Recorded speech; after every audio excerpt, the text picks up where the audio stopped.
How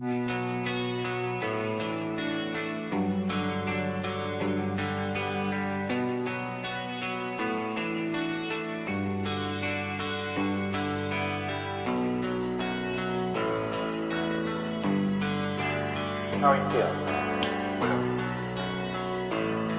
How long have you been here? 3 months, May 17th.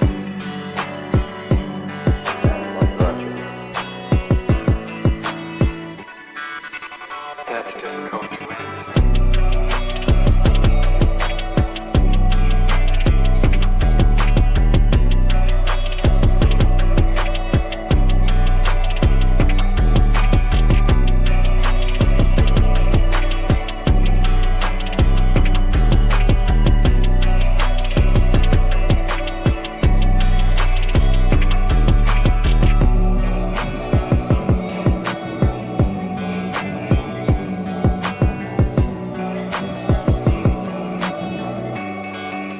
To give you some idea.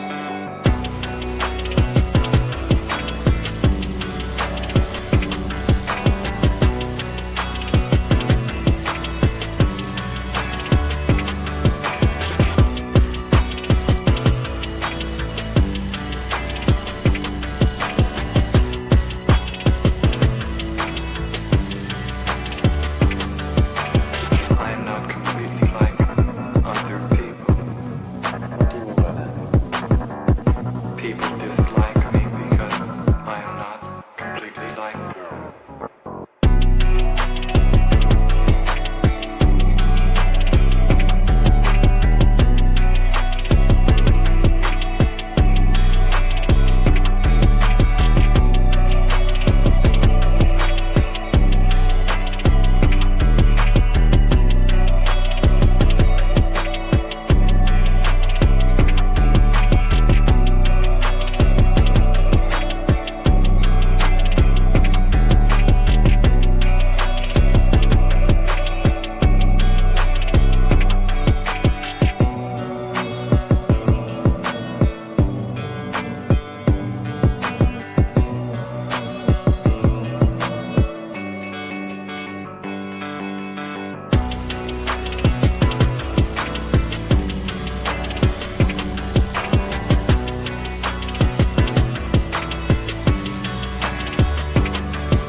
I am trying to do with my life something which few people try to do, and this influences my thinking and consequently my action.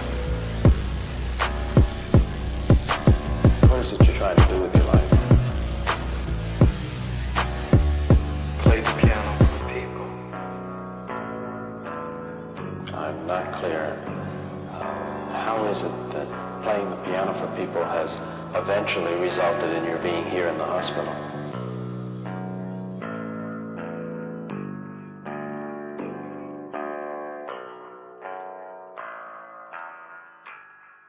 That's difficult to answer.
is the end? There's a noise inside my head of crying people facing death. Is this the end? Is this the end? Oh, I'm burning in the stone.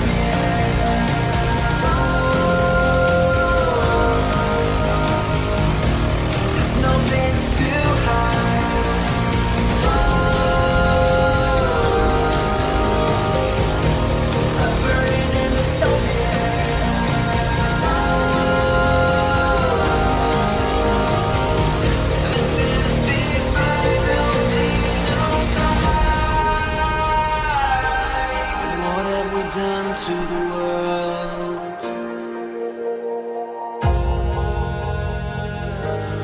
what have we done to the world?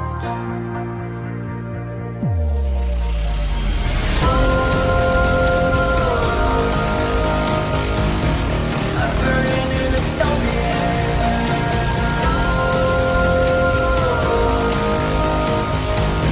There's no place to hide.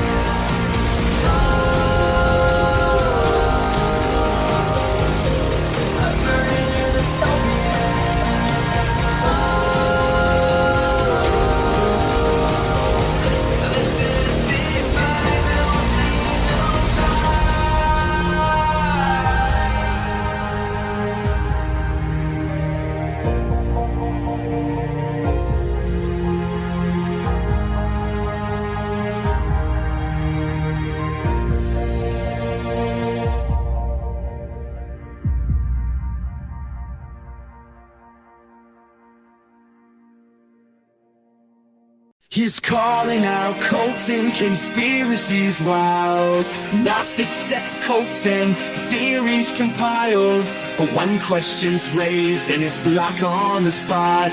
No room for dissent in the world he's got. But the crowd starts to laugh and they're starting to see a whole lot of words that just don't agree. Oh, Emperor James, are you feeling the breeze? Might wanna look down, see what's caught at the knee. He's the Emperor with no clothes, strutting around like nobody knows, shouting loud, thinking he's wise, but he's bearing it all to everyone's eyes. He's the Emperor, yeah, with no disguise, slipped down by his own price. The fat is an intellectual line. Oprah's got mind control, powers divine. He's calling Saint Michael the devil in charge, and telling the Catholics they got it too large. Oh, James, don't you know it's a tricky game when you're calling out folks, but you're doing the same.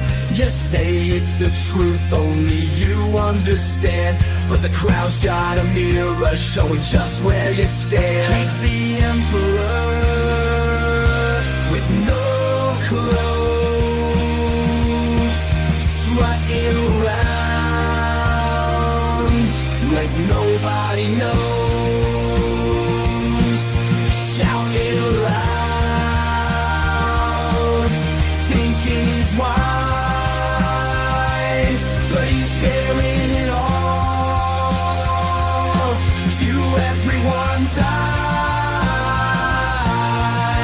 He's the Emperor, yeah, with no disguise, stripped down by his own pride.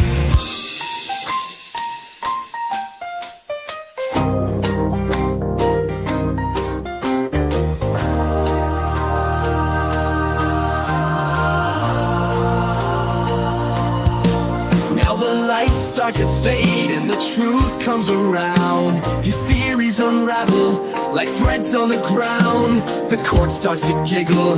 The people all cheer for the emperor's naked. The truth's finally here. He's the emperor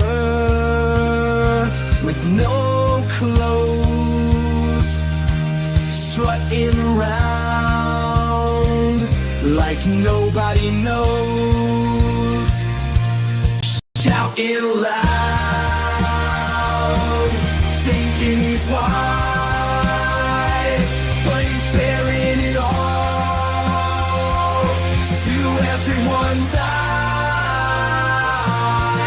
He's the emperor, yeah, with no disguise, stripped down by his own pride. So here's to the lesson, let's give it a toast to emperors walking in nothing but boast. Join Carlin's cult and open your eyes. She's here to expose James's epic lies.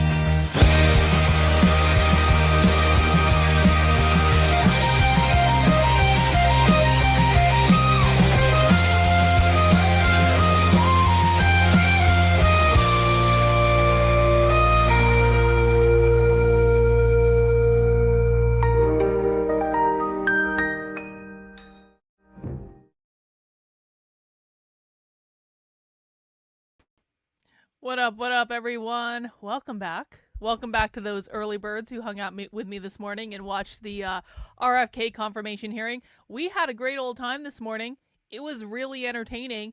My favorite part was Bernie Sanders trying to get RFK to denounce onesies. There's a clip on the channel if you missed it. It was great. It was the best. And I'm a little bit disappointed because, oh, you watched it from earlier, Naruto? Yep. Yeah, you gotta watch the Bernie clip because the Bernie clip was everything. It was like, I have never seen something so Bernie in my life. And I'm from Vermont, man. I've known Bernie a long time, but that was the best.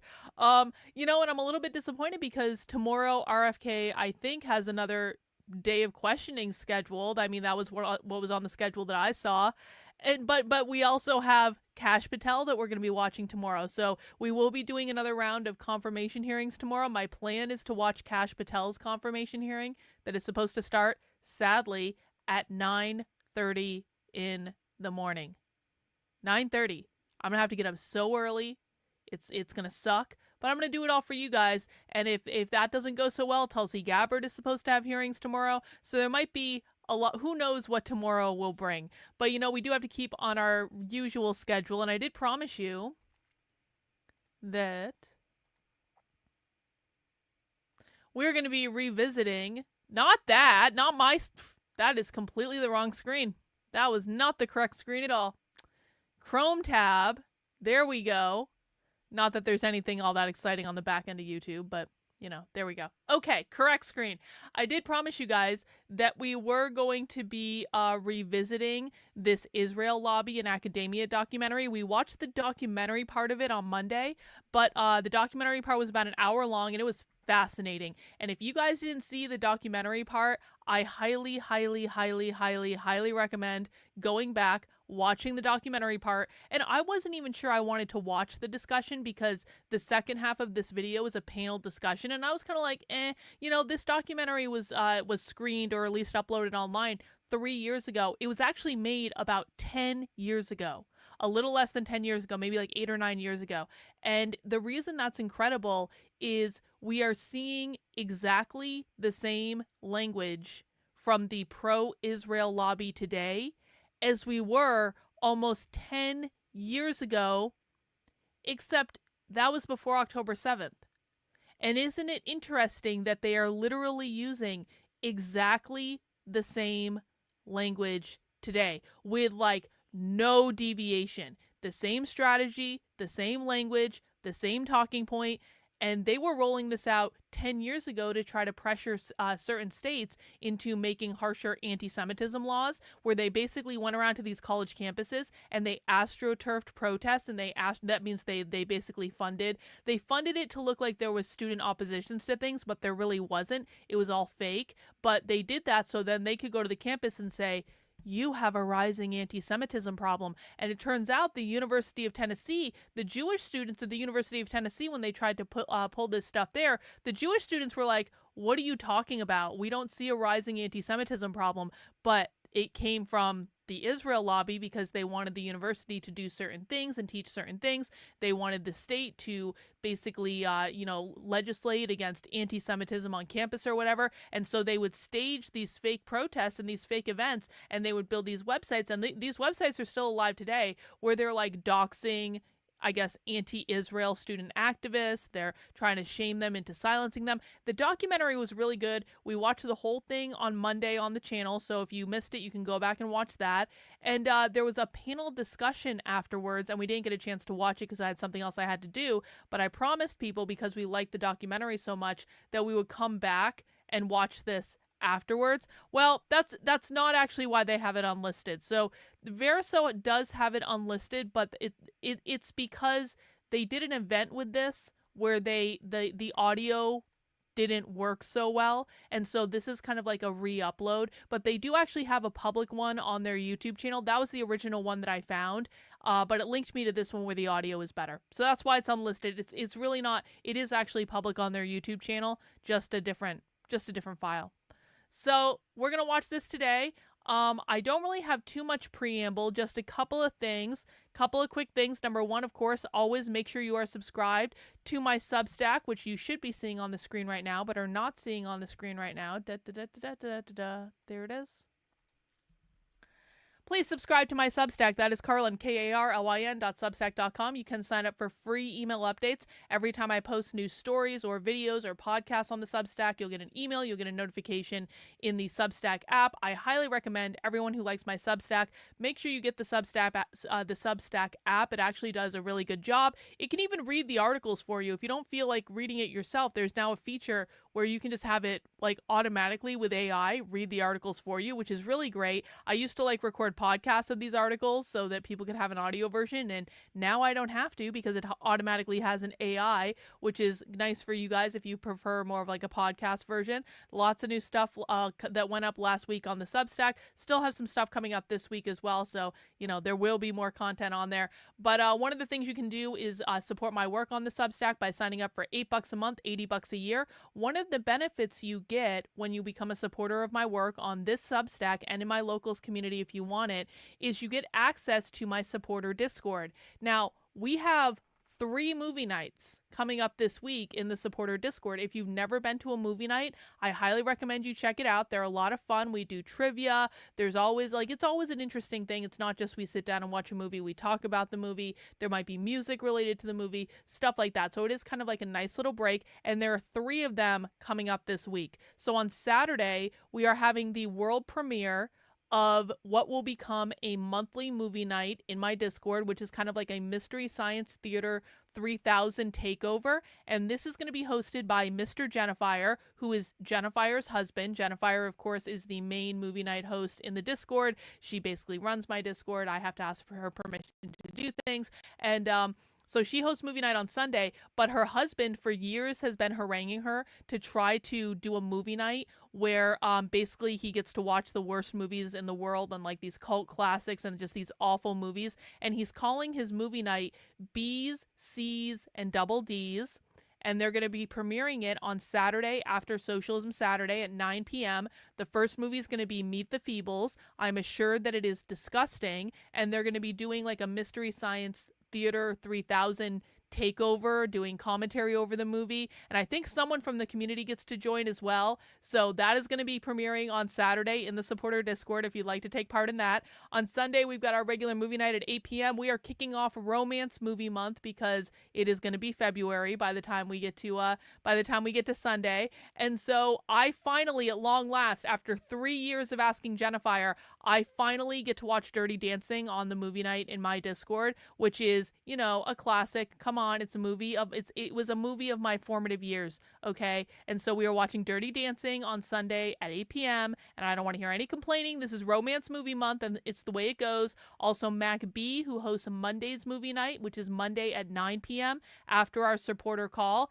He is also following with the romance theme, and he's going to be hosting A Walk to Remember, which is a movie that will make you cry because it's Nicholas Sparks, and Nicholas Sparks gets off on making us cry, and that's just the way it goes. So that is movie night in the Discord this week, okay? 3 of them. If you don't like any of these movies, if you think these movies suck, if you don't want to watch romance movies, that's okay. We're going to be doing something different next week. Calm down. Or, I mean, you might get some romance movies in February, but eventually the movies will change over to something else that are not romance. So we do movie nights every single week, now twice a week on Sunday and Monday, and then we're doing this monthly B's, C's, and Double D's thing. So that's like 3 movies a week, almost, that you're going to get to choose from. So that's pretty cool. If you want to join my supporter Discord, what you do is you head over to my Substack, click on the digest email, scroll all the way down to the bottom, and underneath this red box, if you are a supporter on the Substack, you will find the link to the supporter Discord. If it doesn't work for some reason, send me a DM on Substack. You could also send me a DM on Twitter. That's also a good way to reach me. Just let me know. On Substack, it'll automatically tell me your username, but if you DM me on Twitter, just let me know what your username is. I will set you up with a link to the supporter Discord. We'll get you all verified, ready to go. That way you will be all ready for Saturday, and you can join for Meet the Feebles, fun time, and commentary and all that stuff. I have not yet received the package, Trendolin, but I also have not checked the mail today, so who knows what I might find when I go out there. Another thing you can check out is the Red Menace Collective, which is redmenacecollective.substack.com. This is a separate Substack from my main Substack where I am publishing the drafts of my upcoming books. I'm working on a little mini pamphlet right now called A Brief History of Racism. It's really fascinating. We're going to get a lot of chapters uploaded to that in the next couple days because I'm finishing up writing it. And then that's going to become a brand new book, that it will become an actual physical book. Everyone who supports my work on the Red Menace Collective, for this is $10 a month, $100 a year, you will all get a free digital copy of the book, and you get to read the draft chapters as they're being released before the book actually gets published. So that is my separate project if you want to actually fund the books I'm writing, of which there are many that I'm working on right now, which I do want your support for. I'm 100% grassroots funded by you guys. I really appreciate it. I try to give you a lot of perks so that you get, your money's worth out of all that good stuff. So you can find that at redmenacecollective.substack.com. And finally, we are, of course, doing our Trump Valentine Day merch, where we've got the Trump pointing, and he's got the I love you, and you can get greeting cards, you can get wrapping paper, you can get t-shirts, you can get a candle, mug, little glass sippy cup thing, or even a stuffed animal. Look at that. So adorable. Haha. Go get a Valentine's Day gift. Listen, to be real for a second, though, I know that, people who get my Valentine's Day gifts with the Trump merch, that if you've got a MAGA person in your life, they're going to open this gift and they're just going to smile and they're going to love it. People especially love the Trump wrapping paper. I've done Trump wrapping paper for 3 years in a row now, and people love it. And they actually open it very carefully and they save it and all that stuff. So pick up your Valentine's Day merch, yo. This is limited edition design. It's not going to be back next year. So you've got 2 weeks to get this design, because we'll do something different next year and it'll be just as great. I heard Tulsi Gabbard's confirmation is going to be a secret vote. It sounds sus. Yeah, I did hear something about that, Naruto. I kind of doubt they're going to be able to get away with that. But I guess we will see what's happening. Guys, if you could help me hit my super chat goal today too, that would be pretty great. If you appreciate that I'm streaming this documentary for you, then let me know by sending in $5, $10. You guys are the ones that fund the work I do, and so I can't do it without you. One more thing before we get started. One more quick James update, just because this is funny. So James this morning, we saw on the stream this morning, if people missed it, I did post a clip of this on Twitter. It's at the very beginning of the stream on Substack. We saw that James this morning was arguing with Nick Fuentes when out of nowhere he brings me up. So Nick Fuentes is trying to be like, James, why are you supporting Barry Weiss, who is an Israeli spy? And James is like, why are you supporting Karlin Borisenko, Nick? And so James is obviously like, I am living rent-free in his head still. But he wasn't done fighting with Nick there. And then something really interesting happened. Because here you've got Nick, who is saying, shut up, to Michael O'Fallon. Michael O'Fallon is the guy who funds James Lindsay's work. He's the guy that funds New Discourses. And Michael O'Fallon is also tweeting about the same thing, because they're trying to cancel Tucker Carlson and talk about Tucker Carlson as the evil woke right. And then Nick responded to him, shut up. And then, of course, a lot of the Groypers started responding to Michael O'Fallon. And wouldn't you know it, Michael O'Fallon started accusing all of the Groypers who were responding to him of being Nazi bots. Now, I know this person specifically. That is a real person. That's not a bot. I can confirm that is absolutely, that account is not a bot. That account is a real live person. And that isn't even the only one. Look at this. He's saying, shut up or I will send an army of Anon bots who are a bunch of dudes with multiple accounts eating Cheetos in their grandmother's basement to insult you. Okay. So James and his friend are running around saying that everyone who replies to them saying things that they don't like is just a bot and a fake account. James also likes to post things on his Twitter account that makes it look like every time he gets a lot of replies that he doesn't like, that it's all just being paid for and all this stuff. Of course, that's not true. James has pissed off a lot of people. And last thing I want to say about this is James tweeted earlier today, another friendly reminder that anyone who has told you I hate Christians is a malicious liar who cannot be trusted. Well, James Lindsay's stepdaughter begs to differ. So James has been trying to rebrand himself as not hating Christians because, wouldn't you know it, when James called the Archangel Michael demonic and James started shit-talking Christians like all over the place, a lot of people started assuming that he hated Christians because he was kind of overtly hating on Christians. And so now James is like, no, I never hated Christians. I never hated Christians, I swear. Anyone who told you that I hated Christians, they were a malicious liar and they can't be trusted.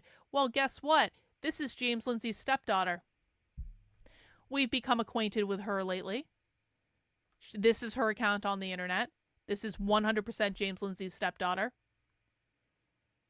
When I was in high school, I told my parents I wanted to be a Christian, and my stepdad said he was going to sit there with me each night and read the Bible to show me why it was a made-up and evil book. I listened to him talk every day about how stupid Christians are. I'm not a Christian, and it was just a phase, but I'm shocked to see how many Christians follow him and believe he has their best interest at heart, unless something in him has changed and he believes the Bible now. So, the person who was literally raised by James seems to be disputing James's story that he doesn't hate Christians because the person who James raised seems to have, a different recollection of what happened in their house. Now, of course, I'm not a Christian. I think everyone should follow their bliss when it comes to what they believe. It is really none of my business. I just think that it's a little disingenuous for James to pretend that he is the person that should be advising the Christians of the world when it kind of seems like he doesn't really like them. I'm just saying, everyone has to make their own choices, and you have the information to make yours, and whatever you do is up to you, and it's all fine, man. It's all good. Let's get into this documentary, shall we? All right, again, we are watching the second half of the documentary. We are watching the panel discussion. I'm really excited to see what happened. Please mount the like button for me, guys. I think we're on a day where it did not send out notifications again, possibly because I uploaded a clip earlier. So please make sure you mount the like button so we can make sure YouTube is actually showing my stream to people. That would be really great. And let's jump in and let's listen to the panel discussion about the Israel lobby in academia. And remember, this was a while ago, so this panel discussion took place 3 years ago. The documentary was made 10 years ago, but the panel discussion was 3 years ago, so this is all pre-October 7th, okay?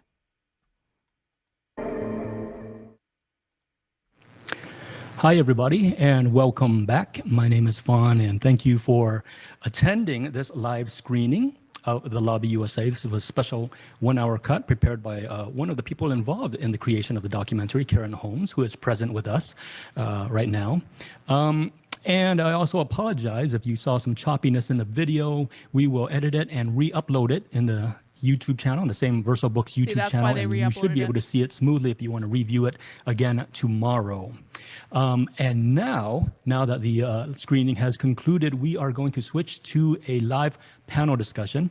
We have with us Noah Coldwin, the co-host of the podcast Blowback, Corey Peterson Smith, the Middle East Fellow at the Institute for Policy Studies, who was also featured in the film, Liz Jackson, Senior Staff Attorney at Palestine Legal, and Sumaya Awad, Director of Strategy at the Adala Justice Project. So I'm going to go ahead and hand it over to Noah.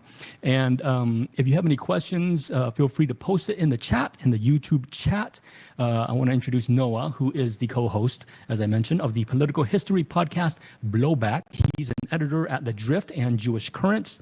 He's written for the New York Times, New York, Baffler, New Republic, and many other publications. So please take it away, Noah. Hi.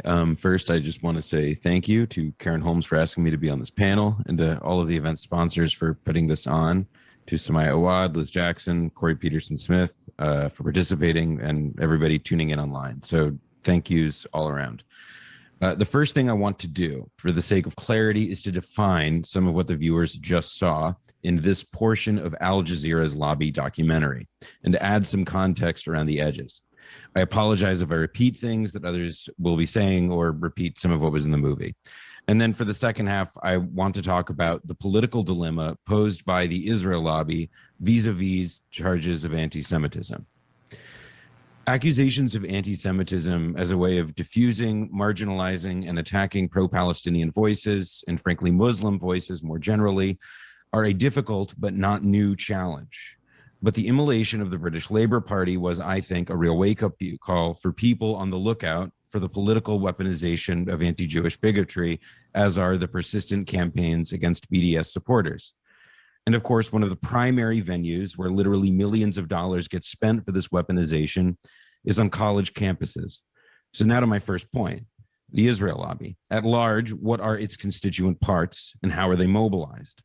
Broadly speaking, outside of the college campus, the Israeli government operates, funds, and otherwise collaborates with friendly agencies and NGOs to get politicians and the media to do what they want. Think tank fellows who appear frequently on cable TV, no disrespect to Corey, anti-Trump and pro-Trump Twitter pundits.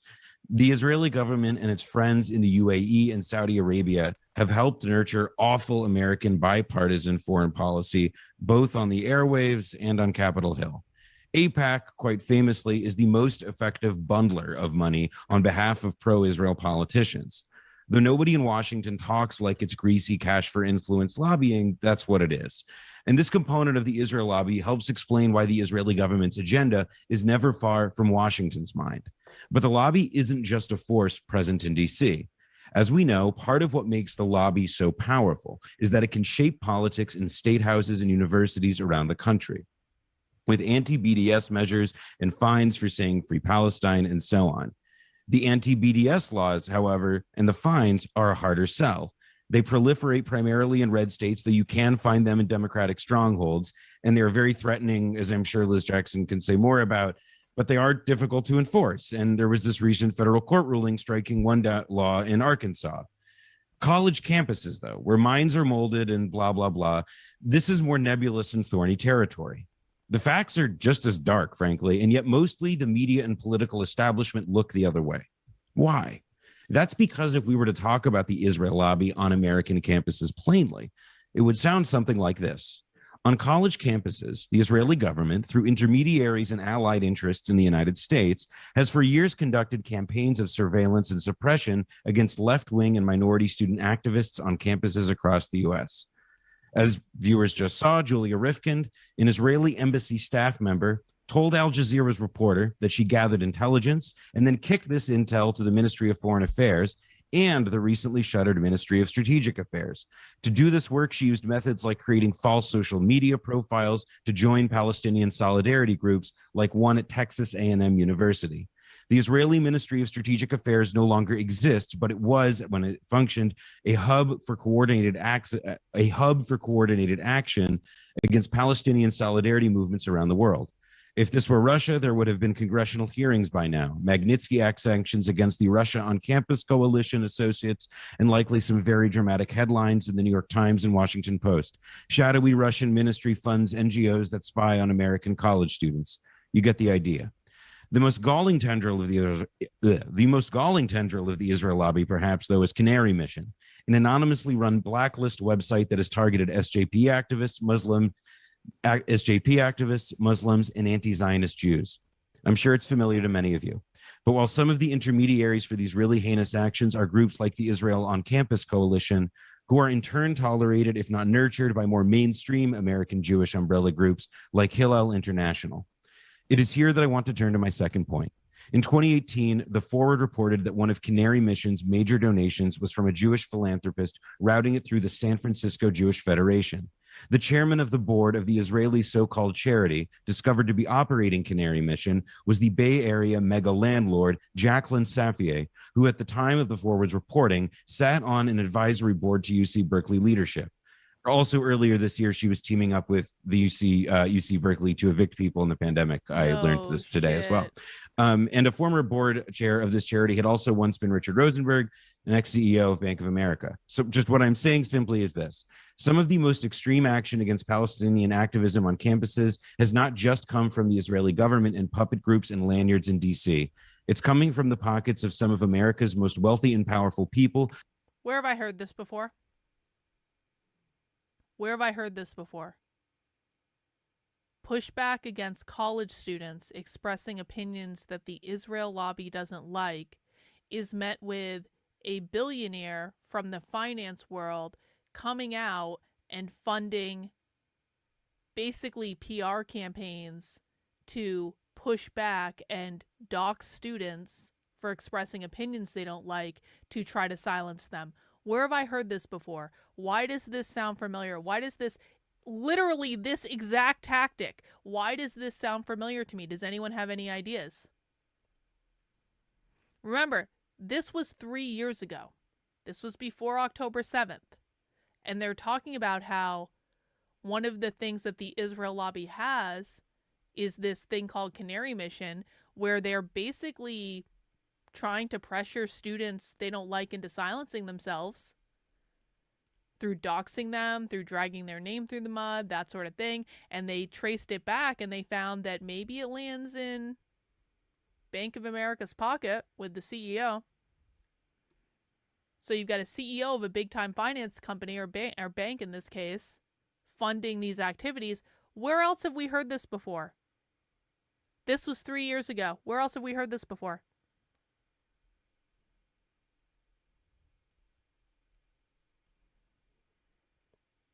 Who recognizes the name Bill Ackman? Bill Ackman is a billionaire hedge fund guy that was always a Democrat, always on the left, and then I think he kind of started waking up around the Kyle Rittenhouse trial, and then after October 7th, Bill Ackman funded a truck to drive around Wall Street with the names of what he called anti-Israel or anti-Semitic activists at Harvard. Really, it was more that they were pro-Palestine or the Palestinian Freedom Movement or the BDS movement or things like that. Bill Ackman put their names on a truck that was driving around Wall Street saying, "Don't hire these people." So it kind of seems like they did exactly the same thing back then to students involved in these BDS movements. BDS means boycott, divest, sanction, as they're doing now to the people who are doing exactly the same protests now. Isn't that funny? Yep, Bank of America did debank Nick. That is true. That is true. Who are doing so in their capacity as the stewards of America's largest, oldest, and most well-capitalized Jewish institutions. When I was a student at UC Berkeley, I got involved on campus Israel-Palestine politics through J Street U. There was a divestment vote, and I took the wrong side at J Street, on the side of J Street U. And simultaneously, we fought to be recognized by the Jewish Student Union at Berkeley Hillel. And I guess just to tie this up, it was at Berkeley Hillel and in these mainstream Jewish venues that I encountered and directly, interacted with Israeli diplomats and all sorts of different groups receiving funding and doing all sorts of programming that you saw in the. Now I'll say this though. So Trump signed an executive order. Apparently, did you guys hear about this? Trump signed an executive order in which he basically wants to be able to deport like student activists that are here on visas if they're considered to be pro-Hamas. So if they're supporting foreign terror organizations, Trump's basically saying, we're going to take your visa away and we're going to send you back home. Well, I don't actually have as much problem with that.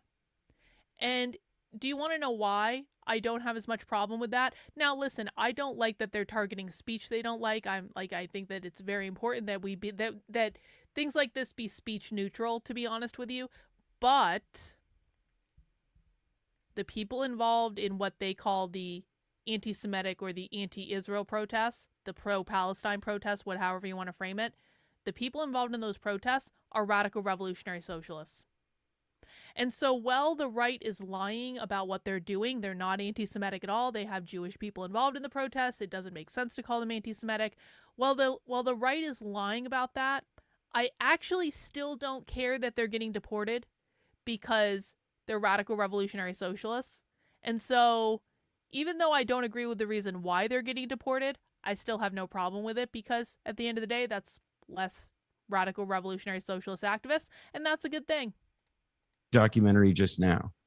So in short, it is the mainstream Jewish community position, the one with funding and political muscle behind it, that puts diaspora Jews on the wrong side of Israeli apartheid as a moral issue. And the active self-conflation with Jewish and pro-Israel has become a devastatingly effective rhetorical weapon. The stench of anti-Semitism is now a pretext for many of the worst actions that you saw in the Lobby documentary because of the united front that gets demanded around, Jewish unity and defining what's appropriate for Jews and what's not. That's and actually charges a really of good idea, Sam. I'm anti-Semitism gonna that do result that. from, this united front. Thank you.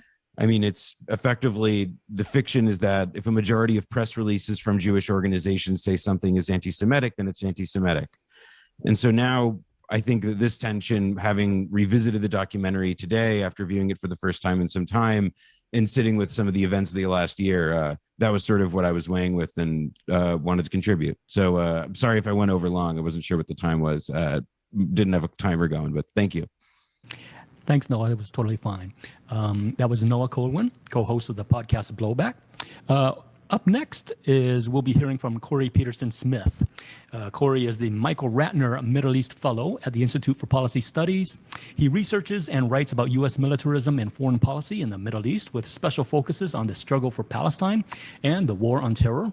He is a founding member of Black for Palestine, and you also just saw him in the documentary. So, Corey.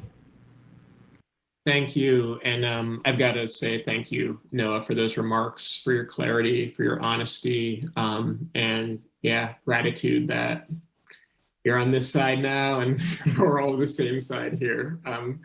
And just gratitude to Verso Books for everything you do every day to promote left politics. Verso Books is a socialist book publisher. In this country and around the world, and for hosting this tonight.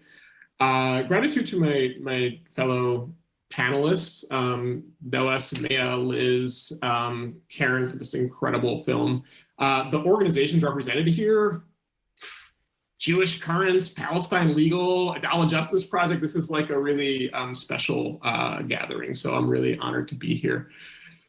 So I want to talk about this film and the work that we're talking about tonight in light of just this year, 2021, and just start with a bit of a step back by saying, Israel supporters for a long time have made the claim, Israel supporters here in this country have made the claim that in executing US policy, a policy that, US foreign policy is in general indefensible, I would argue, but that has a special relationship with Israel, that gives Israel a privileged status. The argument has been that actually the majority of people, of Americans, support Israel, and that this is just executing the kind of democratic will of the US population, that it's in line with our values, et cetera. Now that's false. For many reasons, the US isn't a democracy. I think that's especially clear when it comes to US foreign policy. It is far from... When they say the US isn't a democracy, they mean the US isn't socialist because they think that socialism is the only true form of democracy. An expression of, the popular will of the US population or whatever. Popular will, socialist. But it's false for a number of reasons. And one is actually that far from the notion that the US population has, been educated on the question of what's happening in Palestine and is therefore making a decision to support Israeli apartheid. Actually, the contrary is true, that a tremendous amount is invested into obscuring the reality of what is happening in Palestine to the US population in particular, and actually that what Israel does and what the US does in supporting Israeli apartheid really depends on these things remaining largely invisible to the US population, actually. It is, I think, for obvious reasons in the interests of Israel and of the US government and Israel supporters that Israeli apartheid itself, the daily colonial violence against Palestinians in Palestine and around the world, for obvious reasons, they want that to be invisible. They don't want us to see that at all, those of us who are not Palestinian. Frankly, they don't want any Palestinian visibility at all. And also, the infrastructure that exists in this country to support what is a level of U.S. prioritization of Israel that I think Israel needs, frankly, to do what it does. Not just in terms of the kind of weapons sales, bankrolling the Israeli weapons industry and Israeli society financially, but diplomatically, how the U.S. goes to bat all the time for Israel to cover for its abuses in Palestine and elsewhere. Israel depends on that.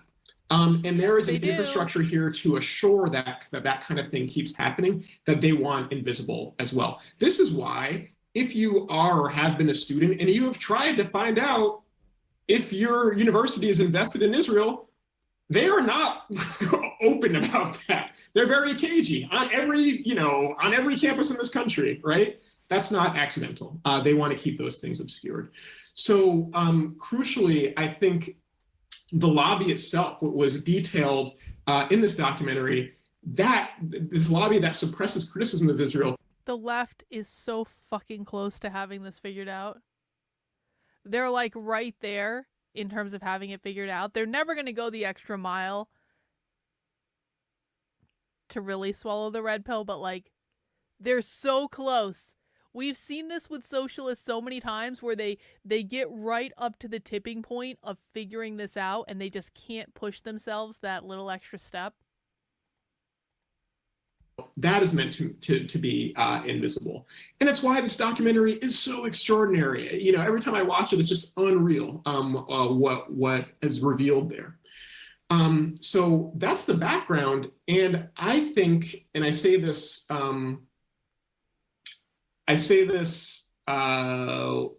with a kind of trepidation and a kind of hope. I think that 2021 is a really important year when it comes to actually building Palestine solidarity in this country and challenging U.S. support for Israel. The trepidation is because so much of why this year is a turning point is because the level. Can you imagine if the socialist left figured out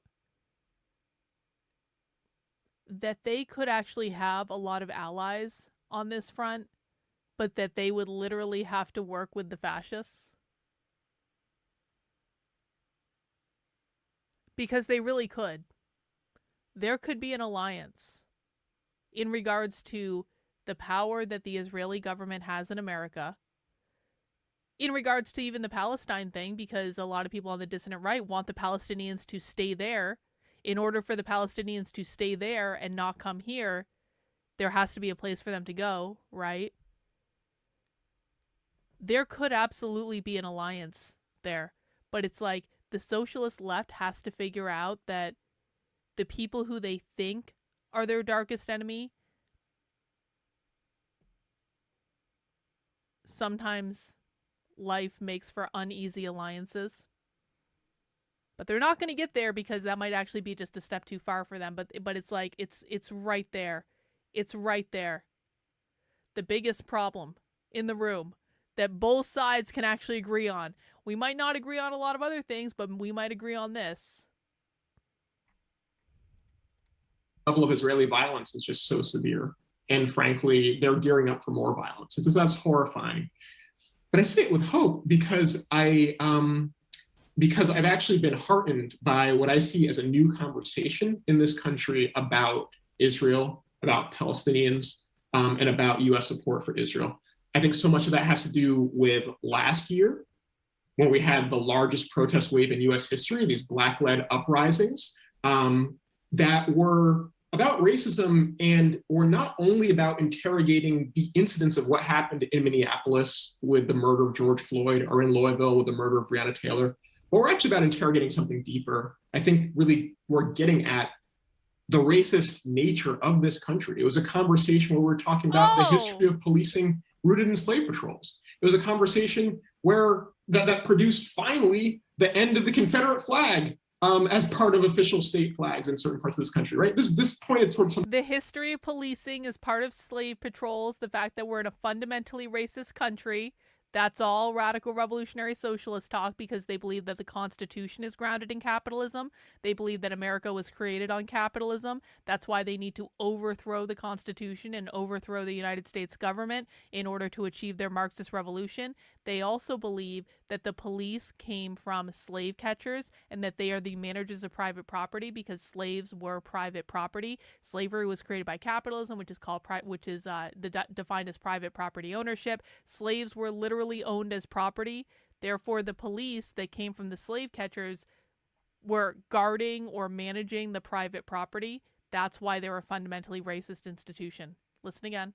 Interrogating something deeper. I think really we're getting at the racist nature of this country. It was a conversation where we're talking about the history of policing rooted in slave patrols. It was a conversation where that produced finally the end of the Confederate flag as part of official state flags in certain parts of this country, right? This pointed towards something much deeper. And it opened a lot of eyes in this country. And with those same eyes, I think a lot of Americans saw what happened in May in Palestine, first in Jerusalem. They saw the police abusing Palestinians at the Al-Aqsa Mosque, and saw the police pushing people out of their homes in Silwan and in Sheikh Jarrah. And they said, this is messed up, and also this looks familiar. I've seen police that act like that.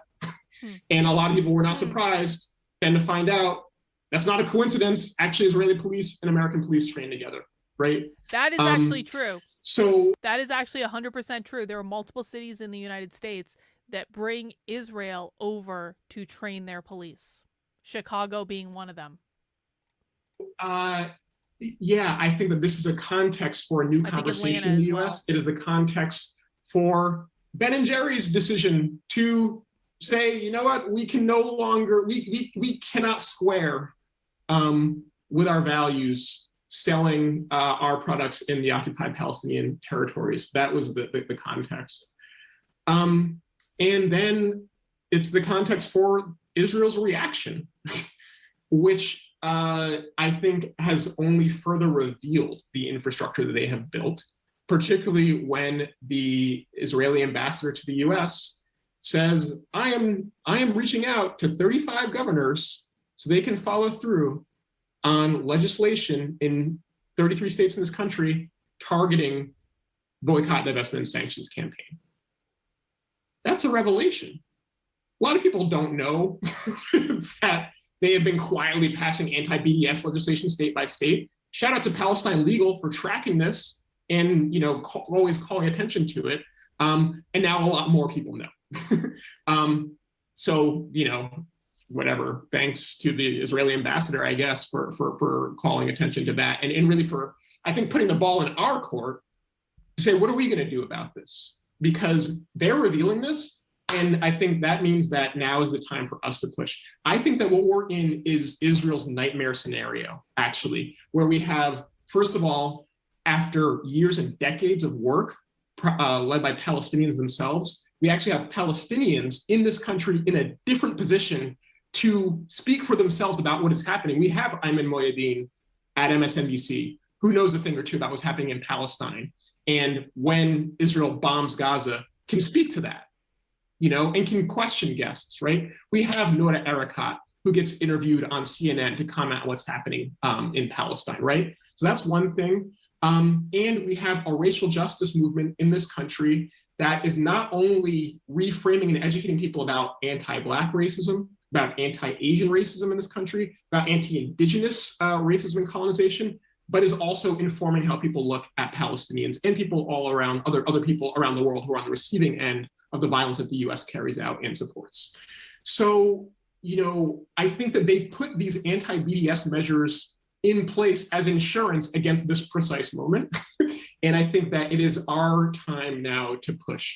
The more this becomes visible, the more it's in our favor as people who support the rights of Palestinians, right? I actually have faith that the US population, if they knew more about what was happening, they would be appalled and they would want to take action. And we're seeing that this year. So we should have faith in that too. That was true last year when it came to Black Lives Matter, when people, I think... So again, I know I talked about this the other day, but I want to make sure this is really clear. The Palestinian Freedom Movement and the anti-BDS, or not anti-BDS, the BDS movement, not anti, just the BDS movement.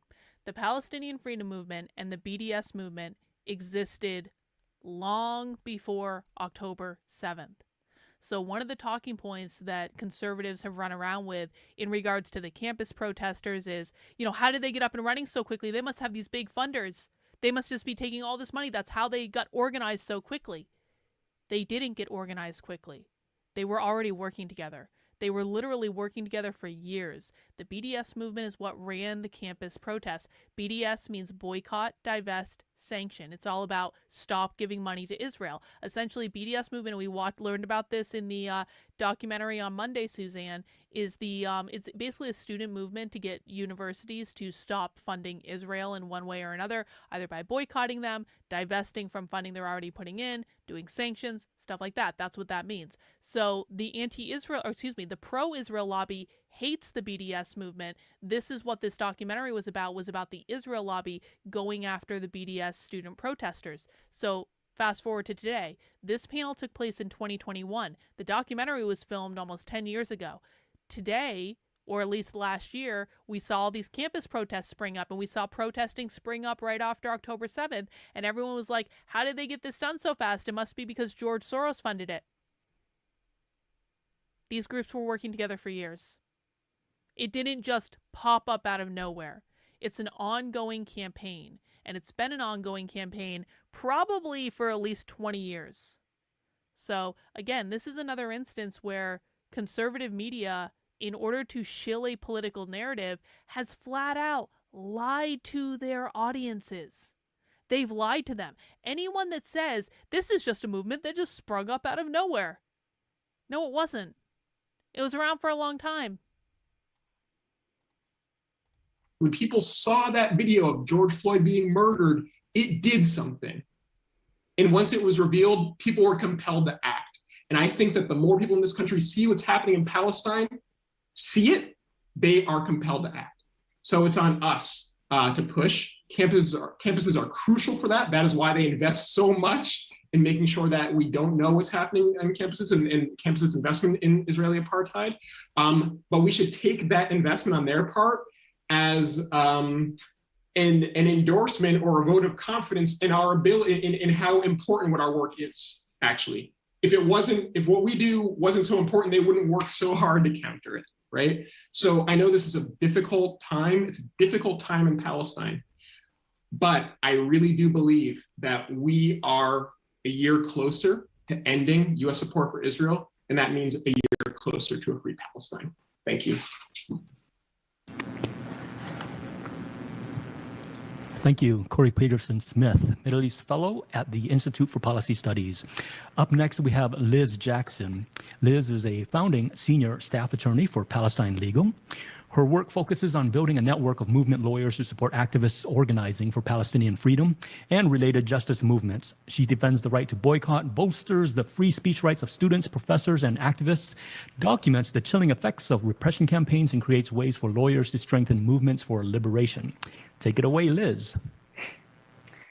Thank you so much to Verso and to the producers of this really incredible, shocking documentary, and to all of you for this discussion. I think I want to just start by, repeating what, how intense what we're seeing in this documentary is. So at Palestine Legal, I'm really dealing with this stuff day in and day out. We do legal support and advocacy for people in the US who support Palestinian freedom. Our role is to bolster the movement, like my bio said. And so we're providing legal advice and know your rights support. We're tracking this stuff. We're following and studying the legislation, and we're getting calls every day from people who are fired from their jobs because of Canary Mission, who are being surveilled, harassed, really ugly cyberbullying where people have to be in safe houses. And the whole gamut, and the personal harms are intense. And I want to talk about that if I have time. And even so, even though I'm like, doing that every day in this office, I still find this documentary shocking. And the piece that even though I've seen it before and I know this, I just really want to point out how crazy it is that these operatives are bragging about the fact that they are trailing people with basically state-supported surveillance, are creating fake news, creating infrastructure to put fake news on blast and harass people. And that line at the beginning where what's his name, Jacob Bain, says this is so effective because they either these anti-Israel people either shut down or have to spend their time responding, and that's less time that they can attack Israel, and this is psychological warfare, that they're bragging about this, and there's a huge apparatus to enact the psychological warfare. And after this documentary came out, where was the condemnation? And I'm actually I think maybe Karen can speak to that, but I would like to for all of us to hear again about what was the reaction to this documentary, aside from it being censored via state apparatus. What happened to where was the condemnation among liberal Zionists or people who supposedly kind of find this tactic to be a little distasteful? What was the reaction? Because and I'm so grateful to Verso for trying to recirculate this, because it really needs more. The ugliness here does need more attention. I wanted to give a quick zoom out quickly, just to give an overview of the scale. I think I saw Dr. Bazian in the comments say this just scratches the surface. That's also true. This is a deep view into the Israeli Zionist actors who are enacting this repression infrastructure. But this 1 hour excerpt doesn't give the broad overview of the scale. So this kind of attack to create fake news, to create character assassination campaigns with false accusations of anti-Semitism and terrorism, to constantly create false anti-Semitism, false campaigns with false accusations of anti-Semitism and terrorism. Where have I heard that before? It's almost like false accusations of anti-Semitism are weaponized quite frequently. Cycle and put this on blast and really pummel people with intense hate and harassment campaigns to exhaust and drain them, and weaken them and distract their resources. And then the intense lobbying to institutions like universities, university administrators, pummeling on repeat with completely false and baseless accusations to obscure the message and to just bury what people are trying to talk about, which is equality and justice and freedom and rights that we're all entitled to as humans on the planet, to just bury that message with a different message of anti-Semitism and terrorism, which successfully gets universities to repress and censor in violation of their own rules and fundamental norms of academic freedom and such, and then also create a whole national apparatus of state legislation that punishes another sort of like fundamental American right to boycott and protest for civil rights. And then, of course, also gets the state to enact criminal investigations and state-sponsored surveillance. This whole apparatus is happening sort of really everywhere. It's universal in the US and is triggered and kind of levied against pretty much anyone who dares ask a critical question about Israeli policy or who vocally advocates and demands and organizes for Palestinian freedom. It's routine, this backlash. And it's since Palestine Legal formed really to respond to this, and we started counting incidents. We keep a tally, and I'm pretty sure by now we're past 2,000. We started counting in 2014 of just people who contact us asking for support because they're being harassed or attacked or legally bullied in some way. Crazy. That's insane.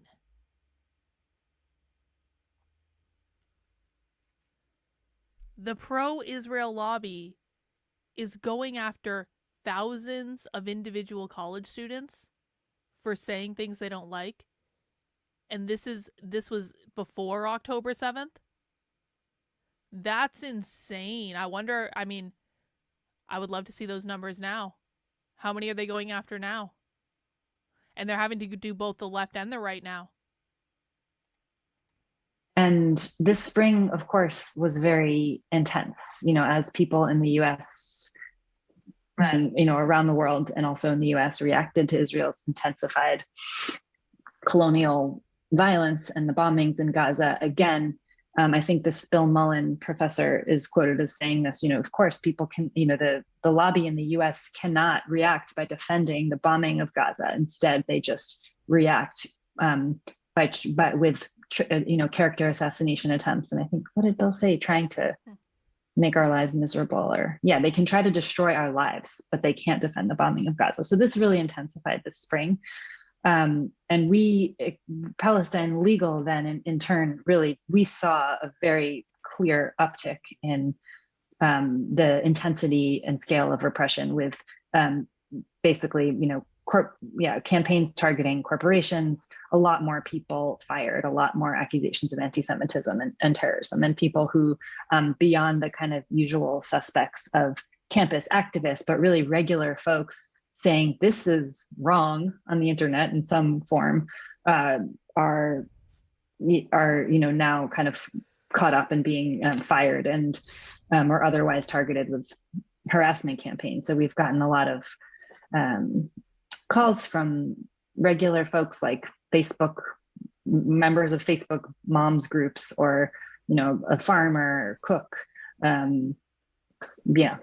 people like that. So that's an interesting kind of, I would say, like a new trend in response to to the horrors of Israeli violence. Something else I just want to pull out in my last moment here to react to is, did people notice how much these operatives interviewed dropped the T word, the terrorist word, just constantly in integrating, and that's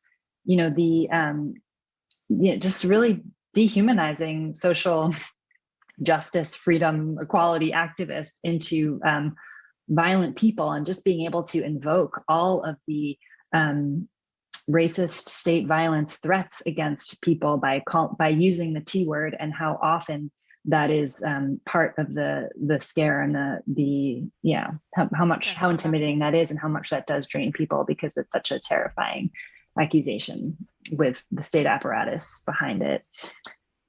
And then the other piece that I think I said this already, but just to be a little more specific about it, I hope people saw in here how integrated the different tactics are.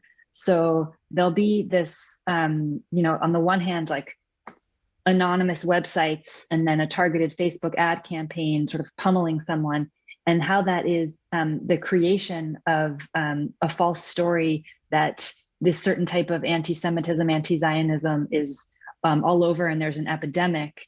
And then the way that narrative justifies state legislation.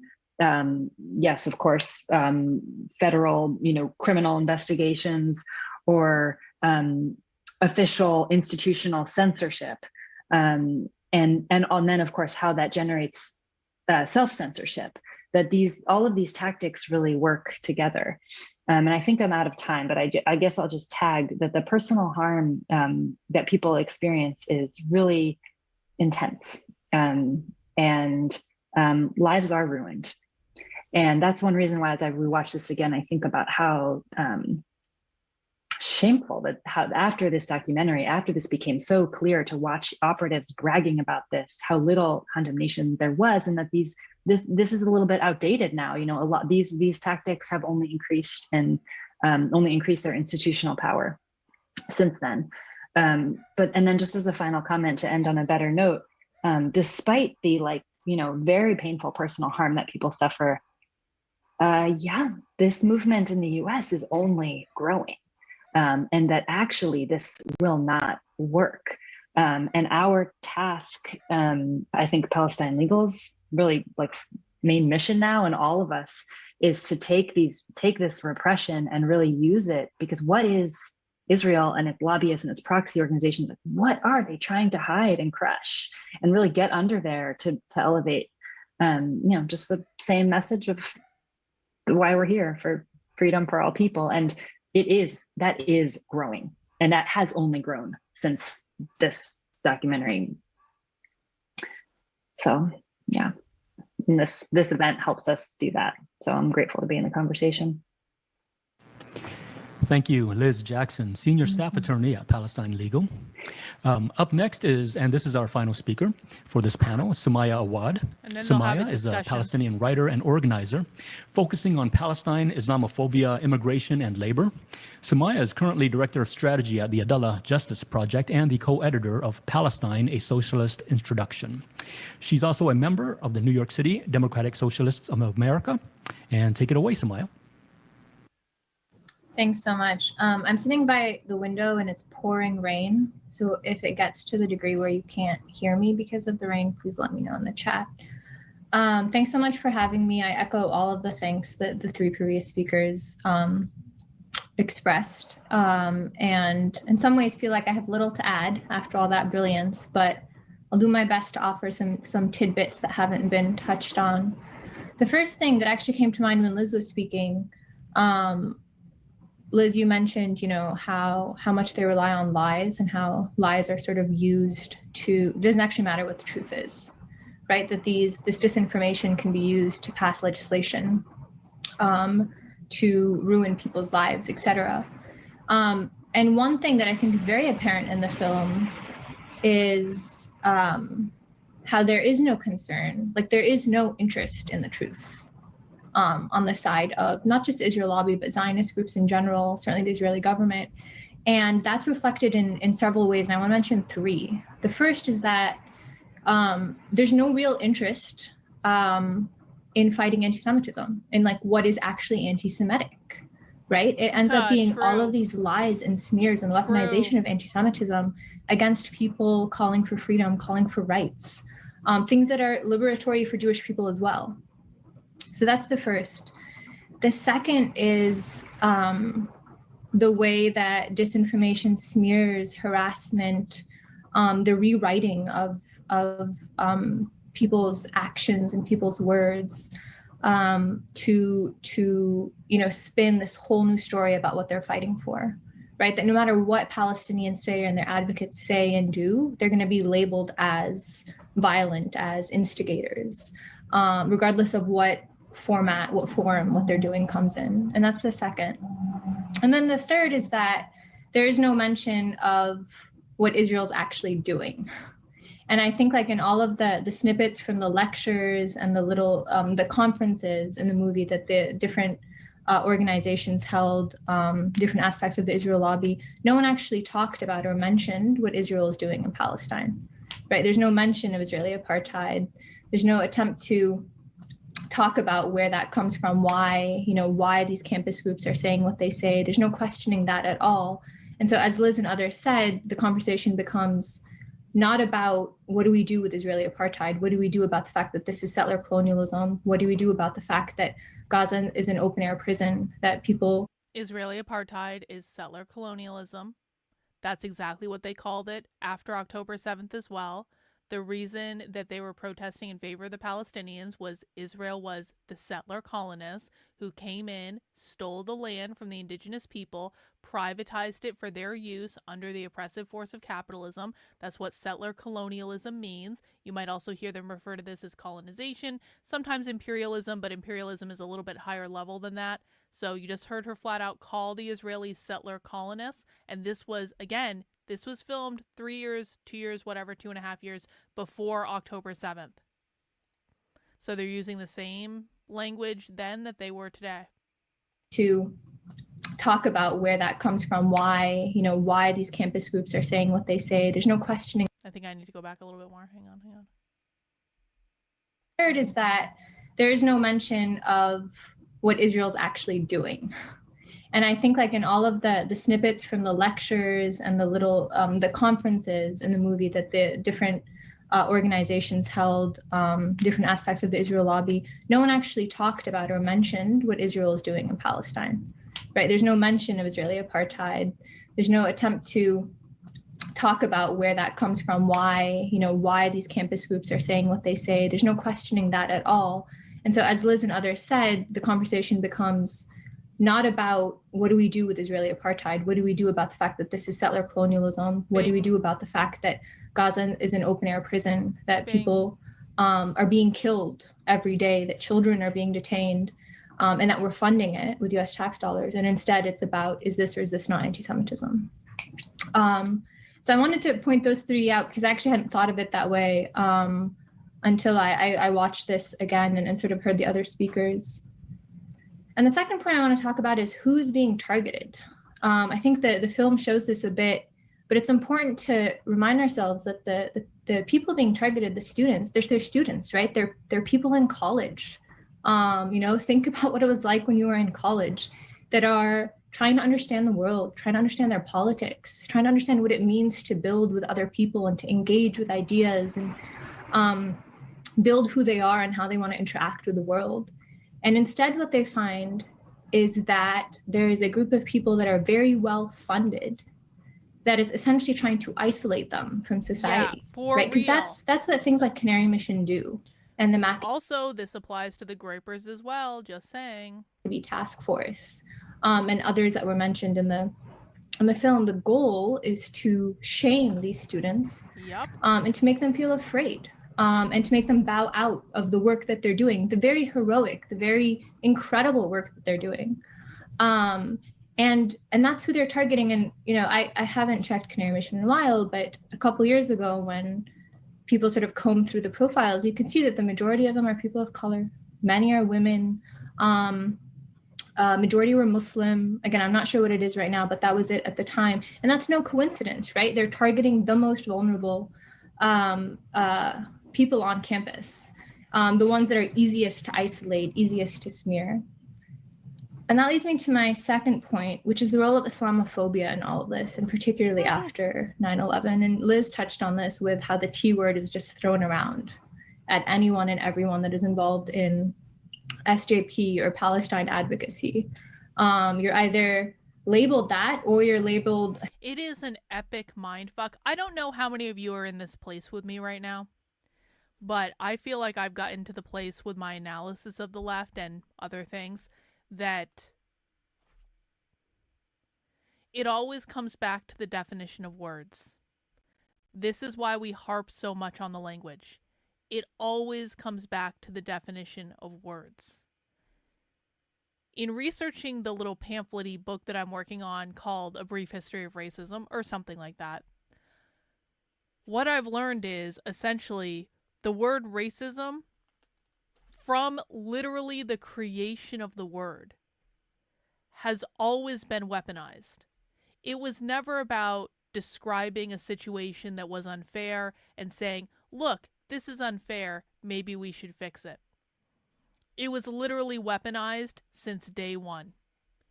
It was And it's not to say there haven't been people that have used the word racism in a more like, this is wrong, we should make this right sort of way. There have absolutely been people who've used the word racism in that more liberal way.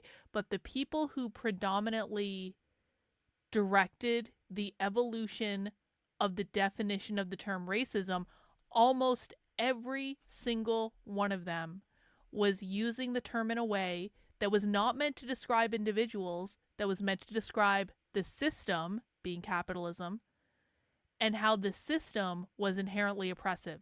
And it was almost always used in a way where it was being weaponized against a political tribe that the other political tribe didn't agree with. And when you see how the definition of the term developed, it is so very clear. And that's kind of how I feel watching a lot of this stuff.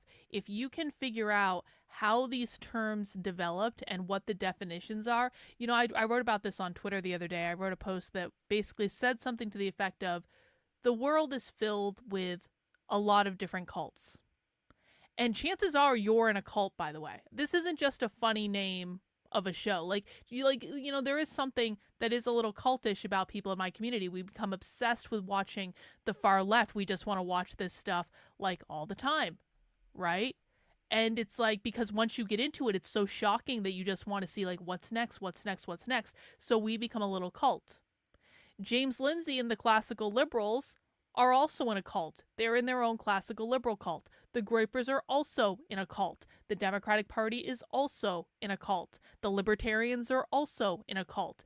Every single one of these cults has different social norms, has a different culture, and every single one of them has a different language. And the language that the different cults have, they all have different definitions of the words, but when they're talking about each other, they aren't talking about, for example, when Nick Fuentes says the word capitalism, and he talks about how capitalism has flaws, he's not using the same definition of capitalism as the far leftists. Completely different definition.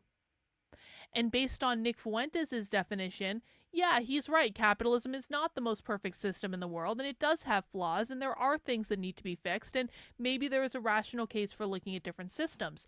However, the definition that he has of what capitalism is completely different than what the far left's definition of capitalism is. So Nick made this, he had this video clip going around yesterday, and it's really unfortunate, and Nick Fuentes should quite frankly talk to me, and I would be happy to show him, and I'll show him primary source evidence. He never has to take my word for it, but you know what?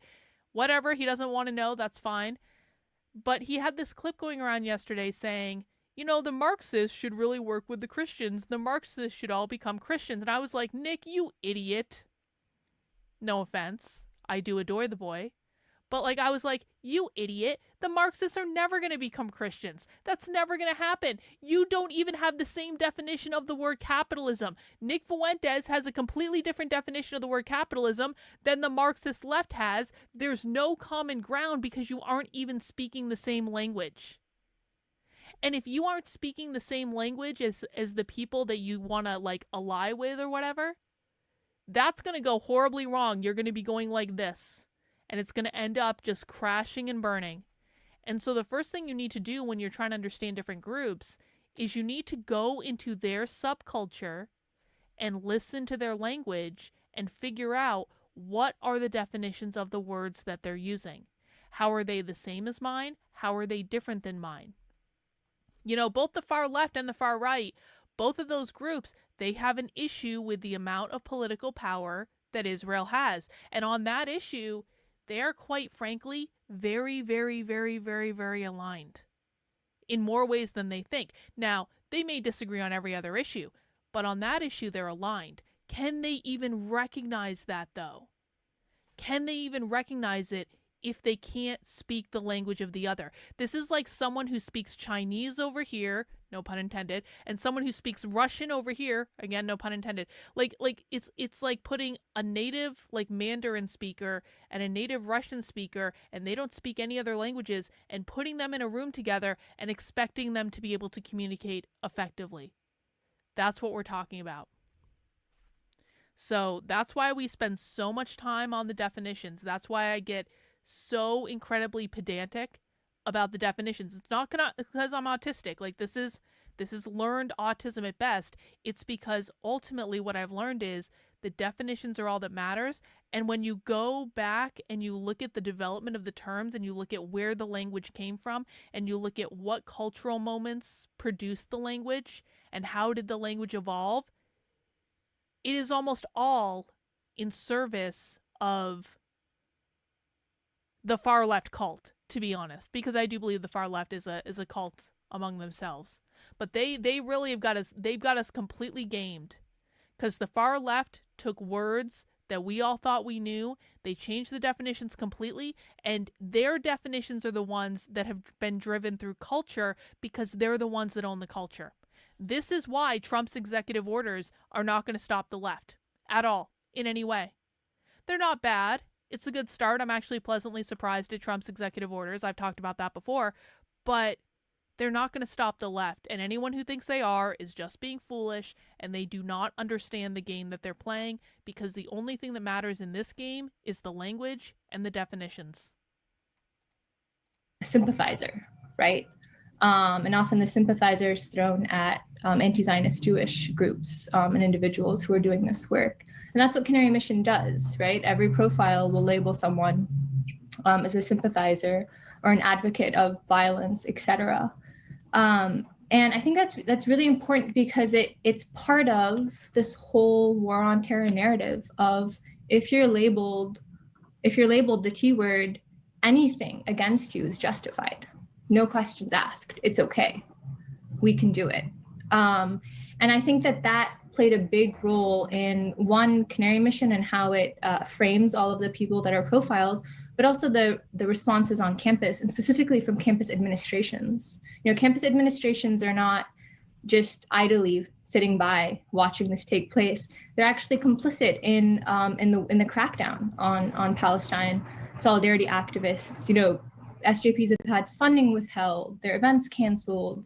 Members were forced to attend civility and dialogue trainings, had their activities confined to free speech zones, etc. And that was because of the pressure that campus administration faced. And also, of course, it's important to mention that campus endowments are, a lot of them are invested in the military and have connections to That's true. It's a really good business point. Interests abroad. Very good point. And that leads me to my next point. I'm trying to be quick because I'm realizing I'm running out of time, which is that it's really important to really reject any attempt to paint this as an actual fight against anti-Semitism, and see it for what it is, which is that the U.S. government just has geopolitical and business interests in the Middle East, right? In many ways, it's nothing new. There's nothing exceptional about it. But there's this whole narrative, and I think what Noah started with sort of explains why, in this particular case, they've been able to get so far in the clampdown against Palestine solidarity activism and the Palestine movement in general. And I won't go into that too much because I'm running out of time. But I do want to end on a high note. And as Liz said, the movement is growing. The attacks are as well. And I think Ben and Jerry's is an example of that. The fact that they were able to say, we're going to introduce legislation in all 50 states, don't buy Ben and Jerry's ice cream, et cetera. Or, the what happened with Cornel West at Harvard.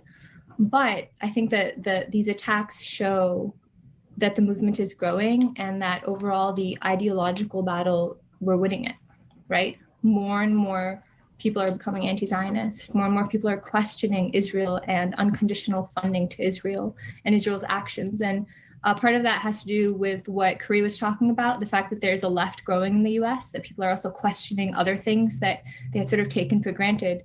And I think part of that too is just that these long accepted dogmas about Zionism and about Israel are just falling apart. And this is reflected in more BDS wins. This is reflected in the fact that there are sitting members of Congress that openly support BDS.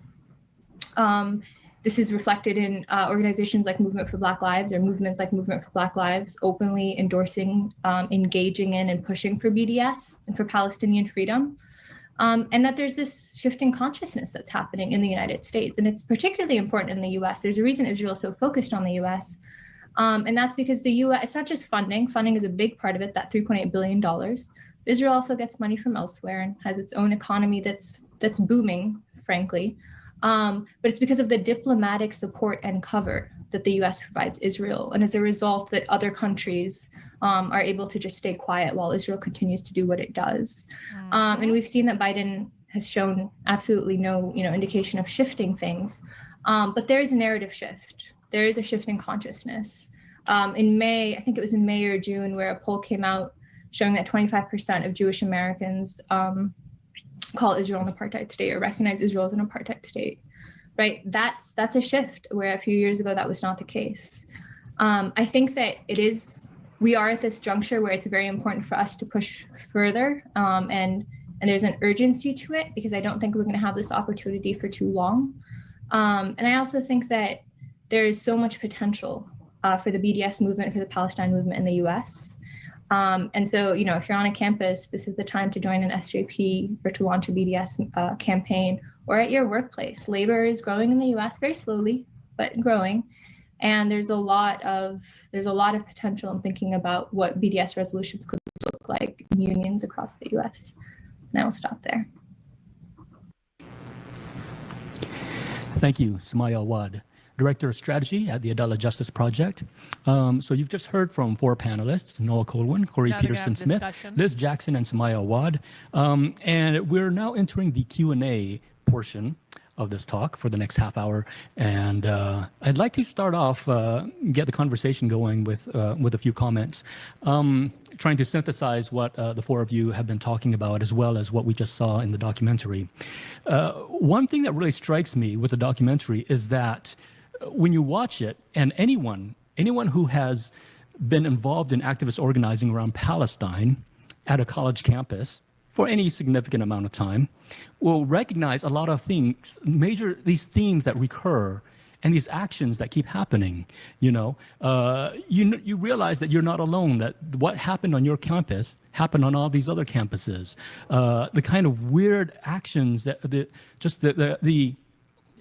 which just almost like a caricature and just so surreal about what's happening, and how people will misinterpret or deliberately reinterpret your words, attack you, and then say that they've been victimized, and do all these dirty tricks like Noah was talking about, just dirty. Yo, I felt that in my soul. How people will misinterpret your words, reinterpret your words, do so to attack you, and then they act like they're really the victim in the situation. Where has that happened before? Oh, wait, every day of my life for the past 4 fucking years, basically. Someone out there using my own words to reinterpret the context of an entire situation in order to attack me, not even bothering to listen to what the truth is, not bothering to listen to any explanation, just overt attack. And then when you call them out on it, they're the fucking victims. Every time. They've been victimized and do all these dirty tricks like Noah was talking about, just almost like a caricature and just so surreal about what's happening, and how people will misinterpret or deliberately reinterpret your words, attack you, and then say that they've been victimized, and do all these dirty tricks like Noah was talking about, just dirty tricks. And you just wouldn't believe, like, I know this person, and they smile in front of my face, and then I find out they've been like trying to destroy my life behind my back. And it's just so I have some often. experience with that. And one thing that we don't do that the other side does a lot, and when I'm talking about the pro-Israel side, is every single slight, real or imagined, becomes documented, becomes publicized, becomes front page news. Every single slight. And for us, we just accept it, and because we see a struggle and we start fighting the struggle, and we don't talk about ourselves and how it's affecting us, and how it's and how we're being impacted by it, because we don't think about it as being about us. It's being about the struggle, and for them, it's always about them. And in the documentary where they talk about this is a battlefield, we have foot soldiers, and that's, if you look at the news reports from decades back, this has been a recurring theme among the pro-Israel crowd. They always refer to the campus as a battleground, a battlefield, a campus war with foot soldiers. It's always this kind of war aspect that, we're going to war. And yet they send off these soldiers that they've trained. For instance, Stand With Us trains its Emerson's fellows. I don't know if they still do it, but they used to fly them all to California, hang out at a beach house with owned by Stephen and Rita Emerson, wealthy people. And then they have all these, crazy tactics like say, be sure to use the word peace more than the other side. If you use the word peace more often, you will win. Those are the kind of things that they engage in. And so you see, they send them off to battle. And then when they arrive at the campus, all of a sudden they go, oh, my feelings are hurt. My feelings are hurt. And I kind of equate it to like a Zionist Karen. And I apologize to Karen Holmes and all the other good Karens out there. But this is a very Karenistic tactic in which first they get offended when you try to like do something that should be totally legitimate and totally fine and totally acceptable and actually totally praised. When you're fighting for human rights, you're fighting against racism, and all of a sudden the Zionist Karen says, oh, I'm offended. This hurts my feelings. This is not right. And then they call 911. In this case, instead of 911, they complain to the college administrators. They always go to the college administrators, or they try to pass legislation to ban whatever it is you're doing.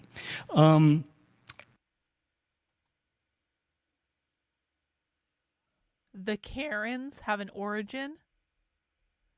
The Zionist Karens have an origin? Against racism, and all of a sudden, the Zionist Karen says, oh, I'm offended. This hurts my feelings. This is not right. And then they call 911. In this case, instead of 911, they complain to the college administrators. They always go to the college administrators, or they try to pass legislation to ban whatever it is you're doing. Yeah, sounds familiar. And with all of that in mind, I often check I read a lot of Jewish press, and that is like press geared towards American Jews and also Israeli press. And one thing I'm seeing right now is, there's a recent report, 95% of respondents in a survey identified anti-Semitism as a problem on U.S. college campuses. And then you also find all these articles preparing Jewish college students for what is in store when they arrive at campus. It's going to be hell. It's going to be like disturbing, anti-Semitism everywhere you go. Do you have a bodyguard yet? You're going to camp, you're going to college alone. So they already put the fear in you. If you're a Jewish student, incoming Jewish student, they already put the fear in you. And this report that 95% of Jewish students surveyed identified anti-Semitism as a big problem on U.S. college campuses that's making the rounds right now. It was conducted by a group called Alums for Campus Fairness, which is actually a front group for the Israel Emergency Alliance, aka Stand With Us. And, and the survey itself is totally flawed. If you look at the methodology, you find that it was not a random sample of Jewish students. It was a very targeted sample of people who follow their social media. So it was a totally right-wing ploy. And you see all of this a lot. And so what I'm trying to say is that there's this whole system when we're looking at what all of you have been saying and what we see in the documentary is that this whole system where they are treating it like a war, but when they show their face in front of everyone, they talk about themselves as being hurt. And you don't see a foot soldier. You see someone who needs to be coddled and comforted and protected from the evils of BDS. And so I'd like to hear from you all. If you can talk about this kind of weird bifurcation between them being very proactive and very targeted and very top down, not grassroots like us, hence the AstroTurf, very top down and being sent and given rhetoric and given words on what to say and how to act and how to feel, and how this manifests and how it's a recurring theme that we see, people who have attended colleges years back to people attending college now, we all have been facing the same thing whenever we fight for Palestinian rights. And if you can talk about that kind of onslaught and the way that... Guys, people keep asking, what is the BDS movement? You really need to understand this because the BDS movement is the foundation of the pro-Palestine protests. It was never about Israel. It was never... Well, it is about Israel. I misspoke. It was never about the Jews. It was never about anti-Semitism. It was never about being pro-Hamas. It was never about supporting terrorism.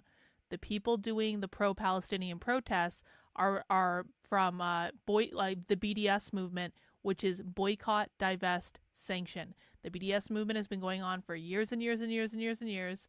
And basically the whole thing is to try to get their colleges and universities to boycott, divest from, and sanction Israel. And that's where the pro-Palestine protests came from, because they're using exactly the same language as the BDS movement back in 2021. And the documentary that we watched associated with this, which we watched on Monday, if you want to go back and watch that stream, that was the BDS movement almost 10 years ago, 8 or 9 years ago. It's all the same.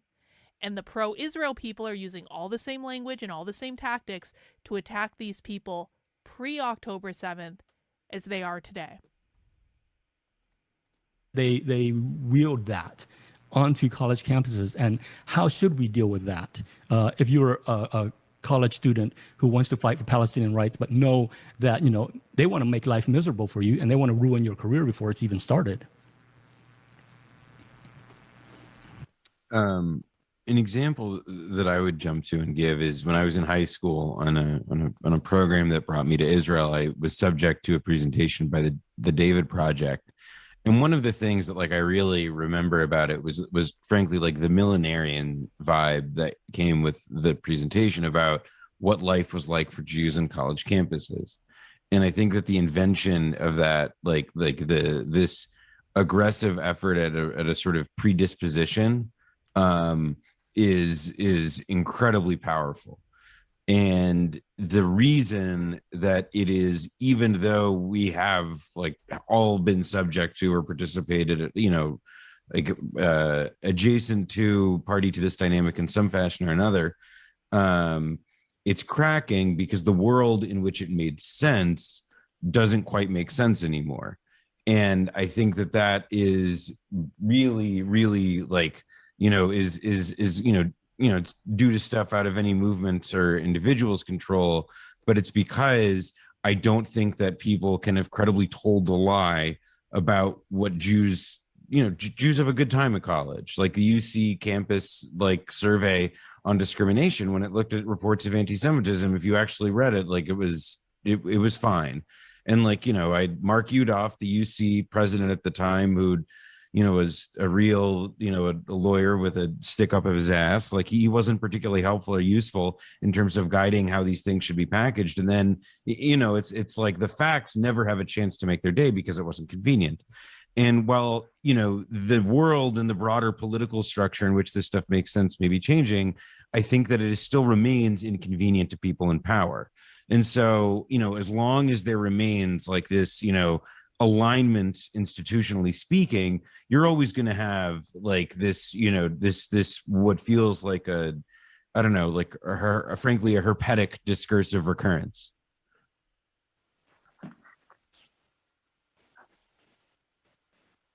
Yeah, and I wanted to connect what you said, Fan, to Sumaya's point earlier about the really disturbing disregard for actual truth. And, watching the Brandeis Center lawyers totally acknowledge and then just run right over and dismiss and pretend they didn't hear it. The Jewish professor and students from Knoxville saying, we do not have a rampant problem of anti-Semitism on our campus. So this is the other thing. So this is referencing the part of the documentary where they were at the University of Tennessee. And again, we talked about this at the beginning, but remember back to the documentary, the students and the Jewish students and the Jewish professor at the University of Tennessee were like, there's no anti-Semitism here. We're the ones this is supposed to be impacting. We would know if there was anti-Semitism. We're Jewish. There's no anti-Semitism, but the Israel lobby was staging these events to try to make it seem like there was more anti-Semitism to pressure the university system and to pressure the state to write these anti-Semitism laws. But even the Jewish students were like, what the fuck are you talking about? You're making this up. And actually what they're really concerned about is Christian evangelism. That is the main concern of Jews here. She just thought that was funny or I didn't quite get what she was saying at the bar, but she basically just was well, we're just going to ignore that. And then she testified on the floor of the state legislature she gave a false testimony, which she knew was false. So anyway, that connecting that to what you're saying, Fawn, about how there's this alarming teaching from mainstream mainstream Jewish Zionist institutions telling young Jews that you better watch out. That is an intentional disregard for the truth. And it's, as a Jewish mother, I feel really, just like really disturbed and scared by that. But what I want to, I think we all need to kind of we all need to really resist what we read in those false headlines, and kind of look for ourselves to the facts, like what you just said, Noah. Yeah, this UC survey, which was real data, big, huge sample size.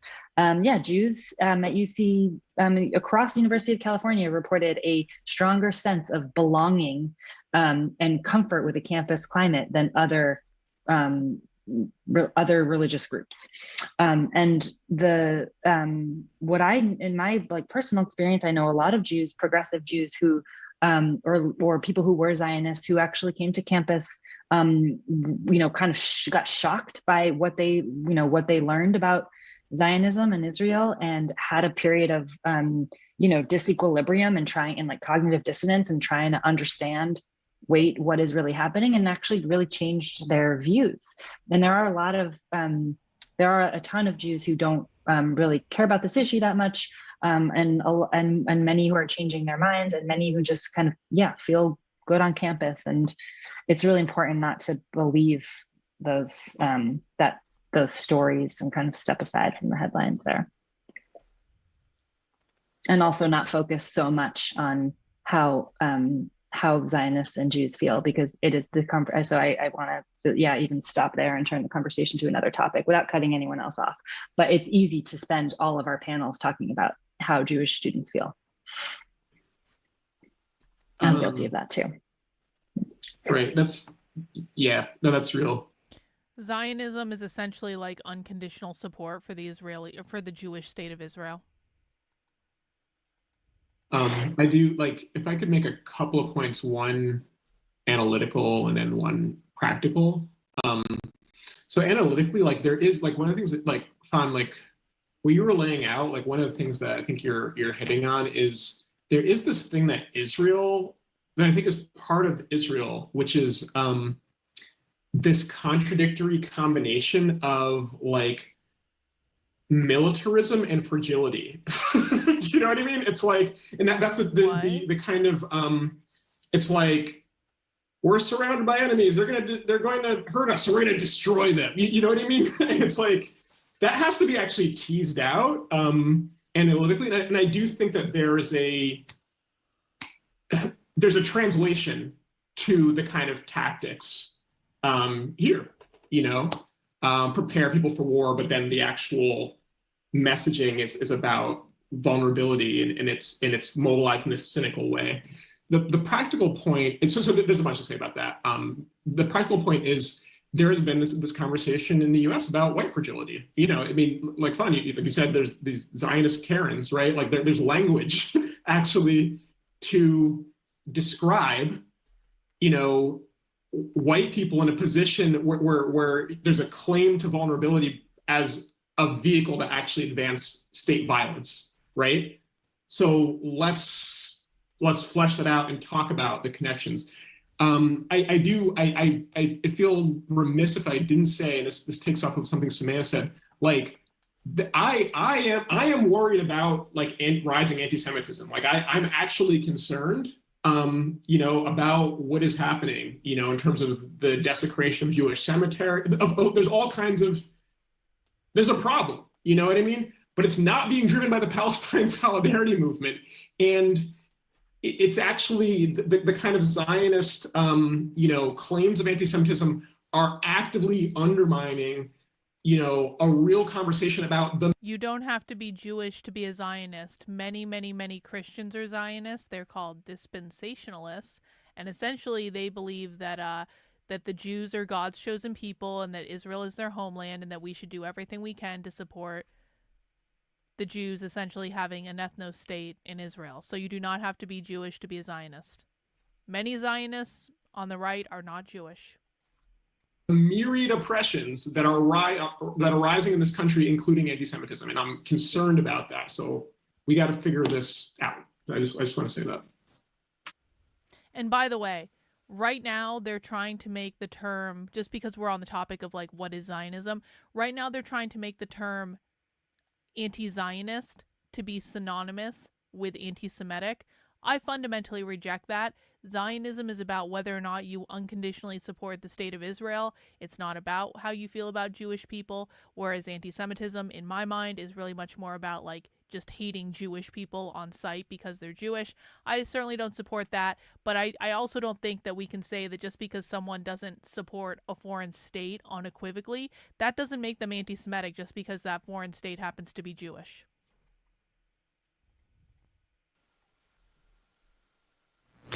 Okay, we have a question here. We should not be Let me obligated read to that support a here. foreign government. Are the panelists hopeful about BDS's ability to transcend smears and legal restrictions by the Israel lobby and states passing anti-BDS legislation, or do you think it poses a real challenge for the movement? I can start, go backwards. I mean, it definitely poses a challenge, right? Because it's an attack that's both on the federal, state, local level and on the grassroots. And that's not nothing. That's a full-on sort of war on BDS, like others have mentioned. That said, the reality is that BDS is growing, that more and more people are won to the importance of BDS, the potential of BDS to not just shift the narrative and shift consciousness around Israel and Zionism, but also having like a material impact on the ground in Palestine, a material impact on Israel's ability to reproduce itself as an apartheid and settler colonial state. And so short answer is yes, I am very hopeful. And I think that the last year has shown that. I think the last few years have really made that clear.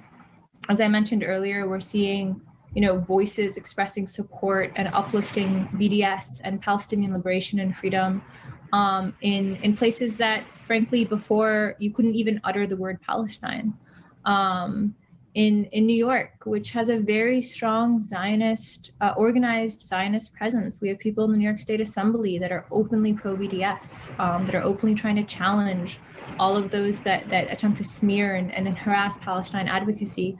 And I think, one of the most important things is that Palestine is no longer considered or seen or spoken about as this separate thing that is separate from the left, that is separate from the struggle against racism, struggle against climate change, struggle against sexism, that it's actually seen as part of all of that. That if you want to talk about racism and be taken seriously, then you have to talk about what Israel is doing to Palestinians. If you want to talk about climate change and be taken seriously, you're going to have to talk about the US military and the militaries it's propping up elsewhere around the world. And so I think that in particular is a massive shift in the last 5 years. And it's not a coincidence that it's happening as the left more generally is growing stronger.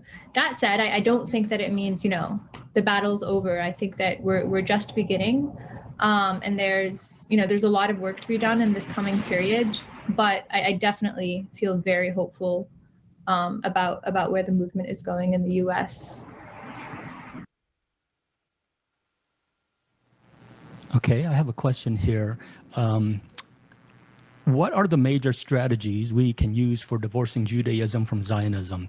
And as I ask this question, I also want to point out, because a lot of times when questions are posed about Palestinian activism, it does often go towards how do we make Judaism, or what do Jews think? And I'm not saying that the questioner, is doing any of these things, breaking news. That is a bad question. Breaking news.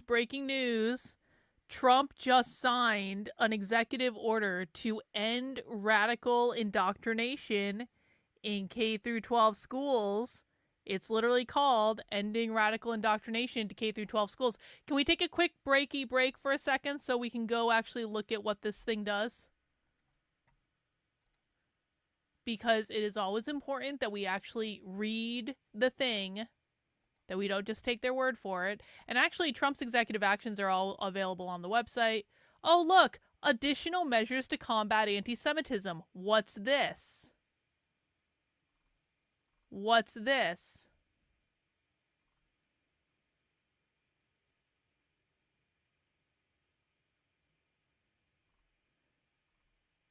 They're basically asking for a report on anti-Semitism. Oh, look, including in K through 12 education, all activities related to anti-Semitism. Okay. Okay. So that's basically asking for some reports. Whatever. All right, this is the one that we want to look at. Ending radical indoctrination in K through 12 schools. Parents trust the American public. Ba da da da da da da. All right, let's see about their definitions. Discriminatory equity. Yo, that's good. They changed DEI to discriminatory equity ideology. That's smart. That's really good. Discriminatory equity. What's good about this is they actually identified the correct problem. The correct problem is actually the equity part of DEI. And they left that and they changed the rest. Now, we can have different discussions about diversity and inclusion. I'm not dismissing the objections that the far right has with that. I understand what your points are. I'm just saying that to me, equity is actually the most important piece because equity means Marxism. So we can argue about the rest another day. Discriminatory equity ideology means an ideology that treats individuals as member of a preferred or... No. Motherfucker! They didn't define equity correctly. They're defining equity on the basis of your identity group. They don't fucking know what equity means. We're already done. It's already over. We haven't even read the executive order yet. It's already fucking over. They defined equity as an ideology that treats individual members as preferred or disfavored groups rather than as individuals and minimizes agency, merit, and the capability in favor of immoral generalizations, including that this is all wrong. You motherfuckers! You stupid motherfuckers! I already know exactly what this is. They are doing exactly the same thing that they did in the anti-CRT laws, and this is the reason that the anti-CRT laws don't actually ban critical race theory. They're saying you are a member of one race, color, sex, natural origin, and you believe you're morally or inherently superior to members of other races. That's not what whiteness means. An individual, by virtue of their individual sex, color, race, or national origin, is inherently racist. They're basically saying, you believe that all white people are racist. No, that's not what that means, assholes. An individual's moral character or status, privilege, oppressing or oppressed is primarily determined by one's race, color, sex, or national origin. That's not what the left believes, you fucking morons. I hold Chris Rufo responsible for the fact that they don't know the definitions of these things yet. This is fucking Chris Rufo's fault. Members of one race, color, sex, or national origin cannot and should not treat others without respect to their... This is about color blindness. It's also not what the left is doing. An individual, by virtue of the individual's race, color, sex, or national origin, bears responsibility or should feel guilt. This is about white guilt. This is not what the left is doing. None of this is what the fucking left is doing. This is not going to ban shit from being taught in schools. Fail. 100% fail. This is an epic fail. This does not ban anything.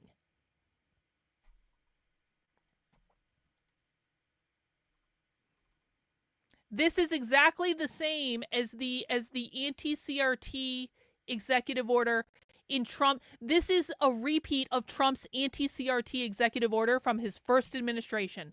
It's exactly the same wording. They changed nothing. They literally learned fucking nothing in 5 years. Unbelievable. Unbelievable. Unbelievable. Social transition means the process of adopting a gender identity or gender marker that differs from a person's sex. Social transition does not include chemical. Well, okay, so if they're saying that they can't, so if schools can't socially transition kids, okay, actually, this is good. This is good. Hang on. I didn't want you to do the talkie thing. No, go away. I don't want the talkie thing right now. Calling a child non-binary. Okay, so this is actually good. This is saying that schools cannot call children non-binary. That's a win. They should have included other things too, like genderqueer, gender fluid, gender nonconforming, all the different things. But if they can't do that, that's good. Within 90 days of the date of this executive order, there's going to be a proposal to advise the president, eliminate federal funding or support for illegal or discriminatory treatment. Okay, so they're saying they're going to take federal funding away if they break the executive order. Yep. Okay, so the biggest problem is, again, they did not define equity correctly. This is not going to ban anything in schools. This is not going to ban the most important thing. This is absolutely not going to ban Marxist ideology in schools at all, because they did not define equity correctly.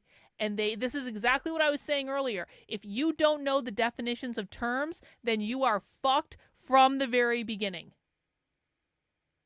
They didn't define equity correctly. They don't understand that whiteness means capitalism. They don't understand that this is not about believing that you are racially superior to other groups. They didn't understand that queer theory was about abolishing the gender binary, even though they accidentally got something correct that's gonna help with that.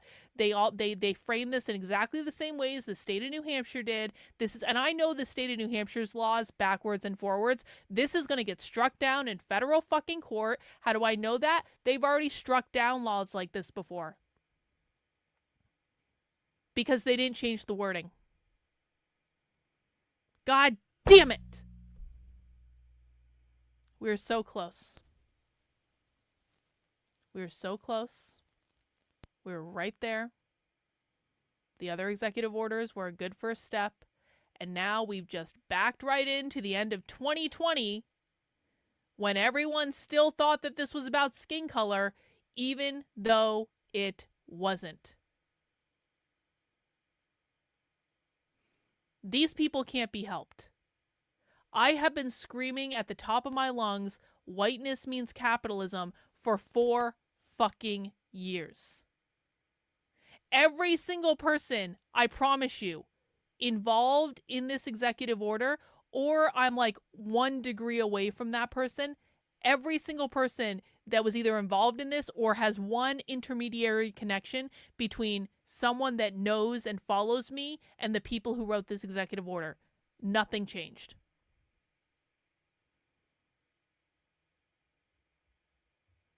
And they have no idea, and they won't acknowledge it, and they'll tell parents all over the country, we saved you, we saved you, Trump saved you.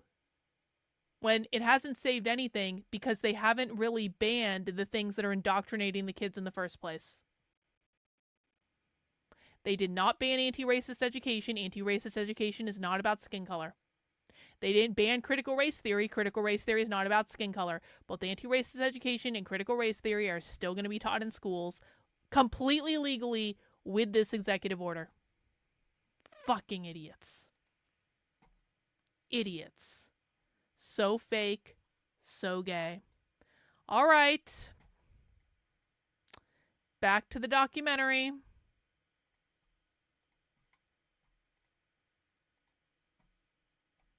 Actually a good question that needs to be addressed. But, of course, the questions often have to go to Jews, and at the expense of discussing non-Jewish people of color and other experiences, Palestinians and all the other parties that are involved in this, that it often returns to Jews. What do the Jews think? How do we change the way Judaism is expressed and all of that? It's a necessary question, but we also have to think about how often that dominates the discourse. But with that in mind, it is a legitimate question. I would like to pose that to the speakers.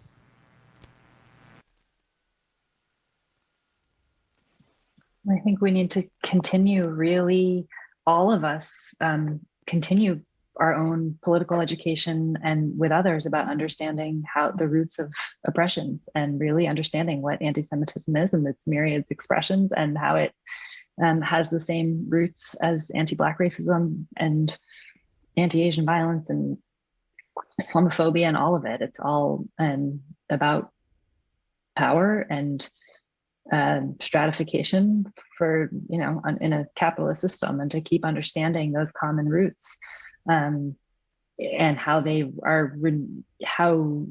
renew themselves and manifest in different ways. That education is, we all have to do that all the time and understand that and learn from each other, and then repeat that, understand how diverse the global Jewish diaspora is. And, understand, for me, it's really about remembering that it does not make me any safer to have Israel as a homeland for Jews to go to. Jews need to be safe in every country where we live across the globe. And the way we become safe is through solidarity with other people. So just continued reminders and education about that.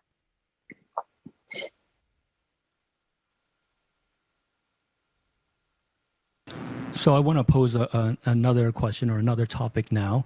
When we talk about the war on campus or the fight on campus or the things that they're doing various parties are doing to prevent dissemination of information on campus in a way that... I'm pretty sure YouTube didn't send out notifications today. These definitely are no notification numbers. Oh, well, people who know can show up and enjoy the documentary and everyone else can watch it later. Or not at all. Whatever.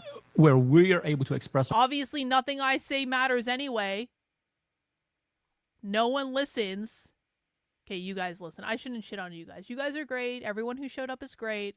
Everyone who doesn't listen to me sucks. If everyone listened to me, then far left ideology would actually be banned in public schools now. But because no one fucking listens to me, because they have their heads shoved too far up their fucking asses, everyone's going to pretend that it's banned in public schools. Well, in fact, it will still absolutely 100%, no question about it, be taught in public schools. Ourselves. Other current events that are happening right now include this movement against critical race theory. This was back in 2021. Along with that are these conversations on cancel culture, and also what Sumaya was talking about, which is how a lot of causes are interrelated, and that becomes a threat. It's for several years now, there's been this whole theme that intersectionality is anti-Semitic, that and there's been a concerted effort. It's been happening for a long time. It's become more formal, this discussion that intersectionality is evil. That's the bad thing. And then when the critical race theory thing started blowing up, all of a sudden you have people like Barry Weiss hopping on the bandwagon and saying critical race theory is bad for the Jews. Wow. And of course she doesn't know what critical race theory is, but all of a sudden, you see that there's this intersection. And then when you look at, like, say, the Florida legislation banning critical race theory being taught in public schools, you see that within the same, like maybe one sentence apart from that, where it says, thou shalt not teach critical race theory, or that, that slavery was anything outside of just slavery itself and that it was a self-contained thing, you are not allowed to minimize the Holocaust. And you start thinking, what is the connection between the two?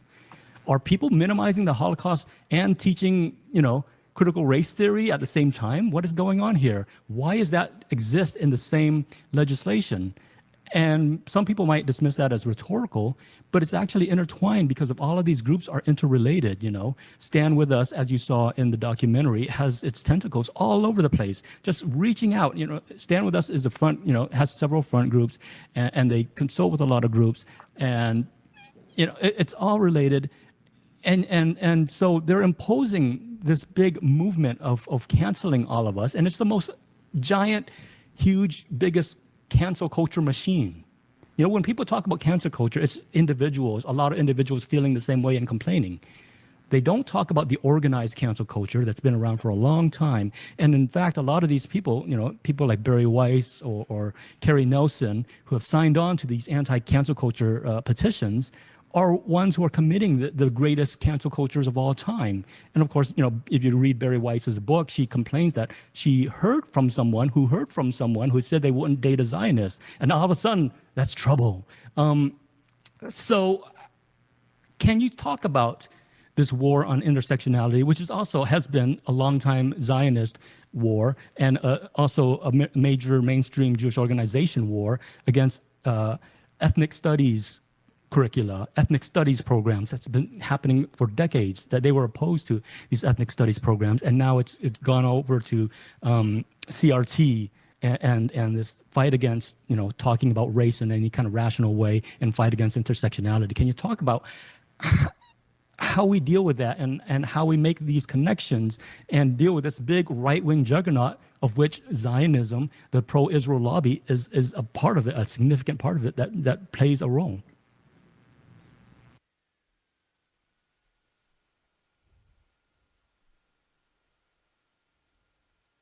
Or not? Okay, no, I have so many thoughts, so I'll try to keep it short. One, I just think it's really, so these concepts that there are these frameworks that you're talking about on, intersectionality and critical race theory. I think it's very significant that these which were developed by radicals, who are quite on the margins, are actually part of like mainstream political discourse in the US, is actually a really powerful sign of the maturation of like a kind of progress in this country. I mean, like intersectionality, right, is like developed by like Black feminist scholars and advanced by Black feminist activists. And now it's just a mainstream conversation. And then critical race theory, now also, this is not, anyway, the fact that it's very significant, and I think it bodes well for the kind of maturation of, certainly of a left, but really of even just public conversation in this country. So that's really good. I also think that it's a real, it's such a revelation actually about Zionism that that Zionism is so aligned with the anti-CRT, anti-ethnic studies ethos. I mean, there's this notion that you can be a liberal Zionist or progressive Zionist, which is just false. And that has always been false, but I think that,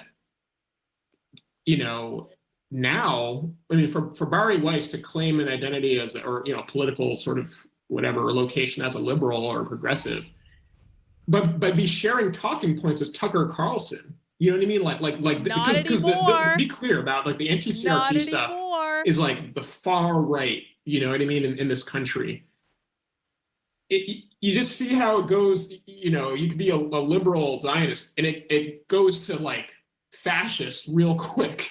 So I think that's a revelation, actually, about what we're dealing with, and it really frames the whole Zionist project. And whatever, this might be obvious, but what is the purpose of intersectional frameworks or critical race theory? They were developed at least by scholars and thinkers, and activists here, to try to understand like this place, to try to understand on a deep level how race operates in this country, you can't understand U.S. society if you're not talking about race, in a critical way, right?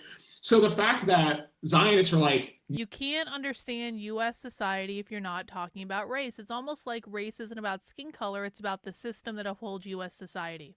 No, we can't talk about this. Again, it reveals something deep about the whole Zionist project. And that deep thing is colonialism. I mean, it's just a fundamentally colonial enterprise, and in a way that, the anti-CRT people here in the U.S. embrace the. Okay, so I will say I'm looking at this executive order again now, and I am listening to this presentation too, guys. I can walk and chew gum. Conservatives can't do it, but I can. But what I will say is, what I do like about this executive order is they are explicitly protecting parental rights.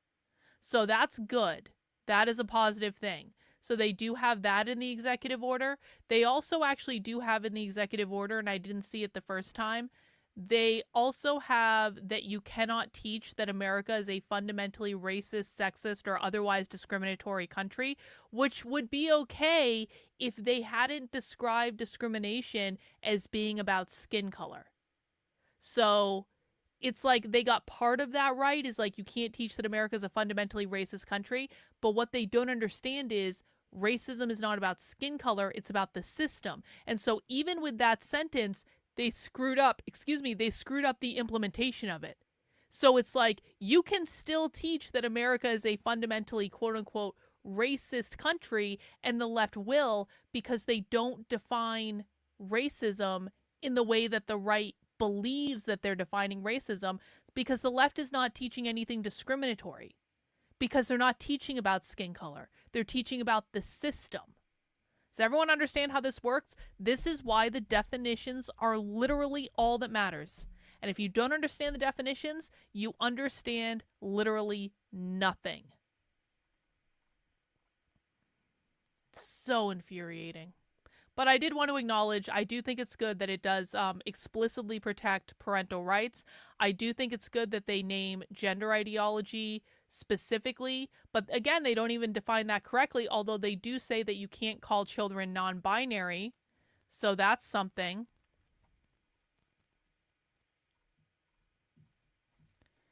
Yeah, that's not about being black or white. That's about being culturally black or culturally white, which is about the system. It's not about skin color. So it's not what you think it is.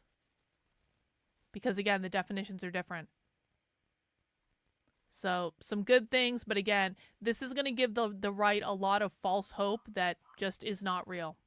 And I've seen, again, guys, I don't mean to beat this dead horse. I've seen this play out on the state level in New Hampshire. The language in that executive order is almost exactly what is in the anti-CRT law in New Hampshire. The anti-CRT law in New Hampshire, by the way, got struck down by the courts, but the anti-CRT law also did not ban the teaching of critical race theory. I reported schools to the state who were still teaching critical race theory, and they didn't do anything about it because technically what the school was doing was not explicitly against the law, because they defined it in terms of skin color and not about the system. So I've seen how this plays out. It doesn't ban anything. Colonial foundation of the US. So this is a revelation. They are revealing it for us. Thanks for the clarity.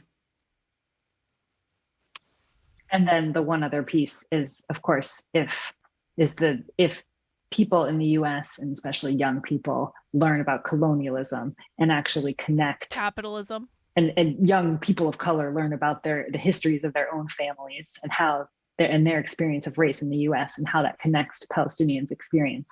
And, Zionists understand that is terrifying for them because of the amount of solidarity that forms. And that is happening. And I saw a question in the chat about why so much focus on campuses. And I think that's a great critical question. And there needs to be a lot more focus on other youth communities and just communities everywhere. But one really powerful thing that is happening on campuses is young people learning about colonialism and all of its forms and connecting their experiences. And that is why we see in the documentary this insane thing about how they're trying to astroturf and recruit Black people to condemn BDS. It's like they're very aware of the incredible global power of global intersectionality and what that means of real solidarity among people of all kinds of histories of violence coming together to oppose Israeli apartheid. Like that will be the end of Israeli apartheid. And it's happening slowly but surely. That's a question that I did want to address to people. Is the question that was posed that the emphasis on college campuses as a place of resistance organizing is somewhat limiting for grassroots organizations, because ultimately only 10% of adults in the U.S. are enrolled. So why is there that emphasis on college campuses? And I'm wondering if anyone else has any comments to make in response to that.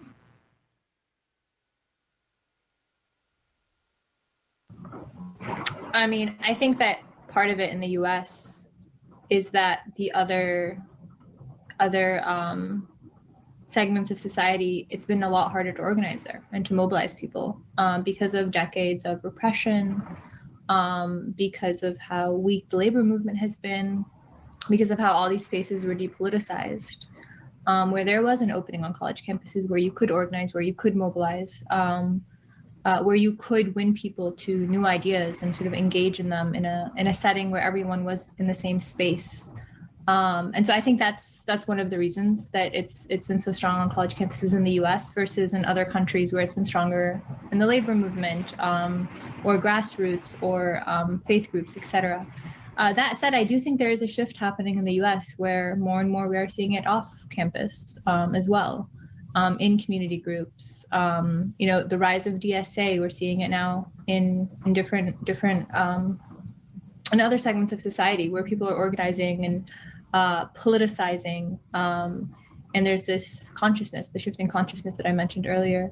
So I think that will likely change in the coming years, but that's sort of an attempt at explaining why it's been strong on college campuses in the last 10 years, in particular 10, 20 years.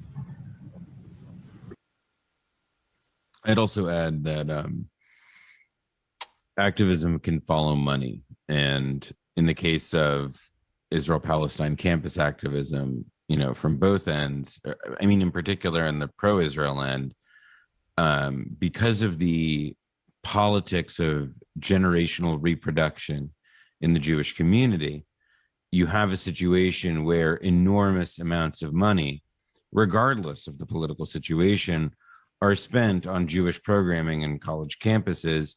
And because of pre-existing institutional arrangements necessarily, and things like birthright and so on, you have systems in place that are able to steer people and have them engage with Israel. From one end, people who are ordinarily very politically demobilized, all of a sudden, they are politically mobilized on one thing. If you've ever been to an AIPAC event, or as any person who will tell you, like, it's a room filled with people where they all say, this is my one thing, because they have cultivated they work very hard to cultivate that. And I think that is, to Samaya's point, I think in time that will get more difficult, because I think that the hegemony of the campus experience as like where political ideas go is becoming one of these I mean, I try to read Barry Weiss's book, but it's just not about things. It's about like being angry at Twitter, and like you don't there has been, well before there was Twitter, the best-selling books on the New York Times bestsellers page were all crazy right-wing books. Like the most listened to radio stations are crazy right-wingers, like nothing new under the sun, etc. So like that she's able to like spin a mountain of shit out of it, like is to her like the soapbox is frankly that she's been given since she was a kid. And so when you get to, I think, a place though where it's like, all right, once we've sort of shunted aside the fact that like you push aside that there are these people like yelling and so on, always about like, like Barry Weiss, I think like the other side of it though, that direct confrontation experiences like birthright and this sort of like, more casual kind of acquaintance with Israel, it's not happening anymore. And it's because of, again, to part of what was Samaya was, I think, getting toward, which is that like, as I think the average person is developing with every single overlapping crisis, one after the other, a more integrated understanding of just exactly how fucked up the world is. Something as straightforwardly horrible as what Israel does to the Palestinians becomes less easy to assimilate even into like the most McKinsey sponge brain like of people. And that's something that, like, I wouldn't say shit like, I think that it's a good environment. It's a thing in our favor environmentally, but the very reason that it's happening is because it's also like the facade of liberal Zionism as even a plausible path forward is gone. And that's like nobody, like it's what we have is, what we are left with is something that is, it's a big opportunity, but it's also much, it's hard to say. I don't even know. I wouldn't speculate like that, but it is not to me, it's just that like the rhetoric is getting amplified now, and it's going to naturally keep going in that direction just because everybody of her ilk especially just has an incentive to mouth off like that. And the most, if there's any bit of encouragement, I would argue it's simply to just like not touch the poop, just to like hear no evil, see no evil. There's not like they're not winning any converts. This is not like a movement, even intellectually, that's generating any new ideas. It's just pure reaction with a variety of ways to make money attached to it. It's the same old story. And with that in mind, I think this is a good place to conclude the program. I wonder if you all have any closing thoughts. Let's conclude.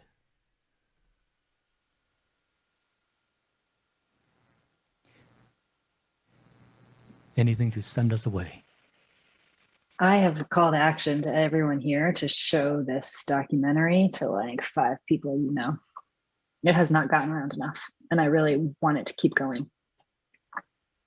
Yeah, and I was going to say there's also, I did an episode on the podcast TrueAnon with Norman Finkelstein about it, and that was able to get circulated a bit. I think that part of what's really powerful in this documentary are just the straightforward revelations. And I think that like, even if you're looking for clips and stuff to disseminate, like this is not conspiracy theory. This is not innuendo. This is not anti-Semitism. This is like reported fact that gives you and other people around you better tools with which to make sense of the world. I'll add just one last thing, which is, the best way to respond to these attacks and sort of fight back against the smears and everything that the movie shows is to join a BDS campaign, join an SJP if you're on campus, figure out if you can do anything at your workplace, in your community. There's so many ways to get involved, and that's really how ultimately we're going to be able to push back against all of these attacks. Completely agreed, and it's such and it's like on one hand, watching this documentary, it informs us. It's like what Fawn said earlier on. Like, you have this experience on your campus, and you think it's just like yes, he did. the jerks, you're right about that. in your Hillel or whatever, and then you're like, oh, this is actually a systematic thing coordinated by governments around the world. So it's like be informed, but not discouraged, because again, we're seeing that despite the fact that they've created whole ministries to run this, they're not stopping the movement. The movement is growing. So we can take inspiration from that, even as we inform ourselves of what we're up against when it comes to fighting for Palestine. I was just going to say, if I can jump in, I know I haven't been on the panel, but just that the limitations of this film are obviously that it's like now outdated, but also that it was only produced in a matter of like 3 months of someone being undercover as an intern, right? So like the depths of how much more is that cannot be exposed from undercover investigating of this lobby is like absolutely enormous. There was 3 months of an unpaid internship that exposed all of this, right? So we're not even like touching the surface, and Hatem made that point there. But also I've shown this film on college campuses around the country now. And I really have this kind of dual experience of not wanting to show it because I worry that it'll scare people out of organizing, and that people will see what's happening and say, I'm not going to organize against this like multi-million-dollar counterinsurgent apparatus, but that organizing is the response, and like that we cannot get distracted in our freedom work from continuing to fight for Palestinian liberation. And yeah, I just want to thank all of you all, not only for coming on the panel, but also for being at the forefront of this work, and just such appreciation for everything that you all do. And with that said, I'd like to thank all of you. Karen Holmes, who prepared this special edit of the Lobby USA for us, as well as Noah Colwin. I think one of the most disappointing things about this documentary to me, and I am really glad we watched it, and I'm glad we took out the time to listen to the panel as well. The panel was equally as informative as the original documentary, to be honest. Let me see if I just get like the actual like thumbnail of the documentary. Hang on. I know it does the thumb. There it is. There it is. I'm glad that we watched the panel discussion, because the panel discussion, like, honestly confirmed for me that nothing has changed in 4 years. Nothing has changed. Insofar as the Israel lobby is still doing exactly the same thing. And, I mean, wasn't it funny that we were watching a panel discussion about CRT in 2021, when this was back when they did this panel discussion? This was back when the CRT debate was really like kicking off. Trump had just left office. Biden took over. All the states were trying to do these anti-CRT laws. This is right when I was in the middle of the anti-CRT like legislative fight, and I, worked on the bill and with the people doing the bill in New Hampshire, and I tried to lobby for it in New Hampshire, like do all these presentations and all this shit. And the bill in New Hampshire completely failed because they got the definitions wrong. And how funny is it? And that's true in many other states, by the way. Almost every single state that has an anti-CRT law, the bill is not effective at actually preventing the teaching of critical race theory, because they all got the definitions wrong, because they all listened to exactly the same people that Trump listened to for this executive order, which is America First Legal. And America First Legal does not, that's Stephen Miller's group. This is Stephen Miller behind this, but also I do blame Chris Rufo, because he damn well should have made sure they knew better. He was meeting with them too. Exactly the same people that got the wording wrong on the laws and executive orders 4 years ago did exactly the same fucking thing today. Exactly the same thing. And now they're going to go around saying, we banned it, we got rid of radical ideology in schools, we banned it. They didn't ban anything. Or I shouldn't say that, I should give credit where credit is due. They did ban some things that are important, but they didn't ban the things that mattered. So, nothing has changed. The Israel lobby is still the same. How could it possibly be Credo? It's 7:30. Nick isn't live yet. What are you talking about? Nick isn't going to go live until at least 9 o'clock, possibly later.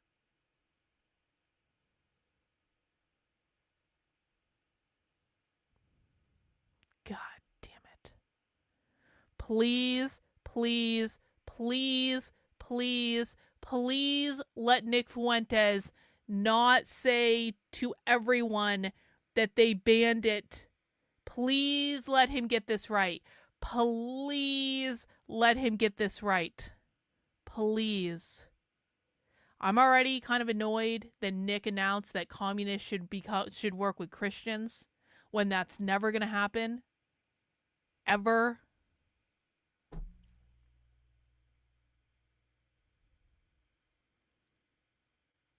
This is why I feel like I'm wasting my time. This is the stuff that makes me feel... And this is the stuff, too, that also tells me that we should absolutely not... Well, I did send him a message. Who knows if he's actually going to read it, but I did send it to him.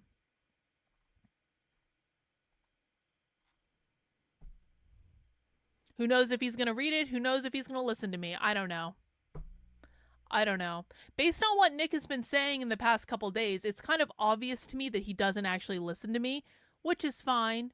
He doesn't have to. But it's like, if Nick listened, if Nick even listened to like a sliver of what I talk about on the left, then he would not have said some of the things that he said in the past couple days. And that is frustrating. Because I'm like, bro, you literally could have asked me. You literally could have asked me, and I would have told you. I would have explained all of this. I would have given you sources. I could have explained it really quickly. This is not even an hour-long conversation. But no one listens to me. No one listens to me.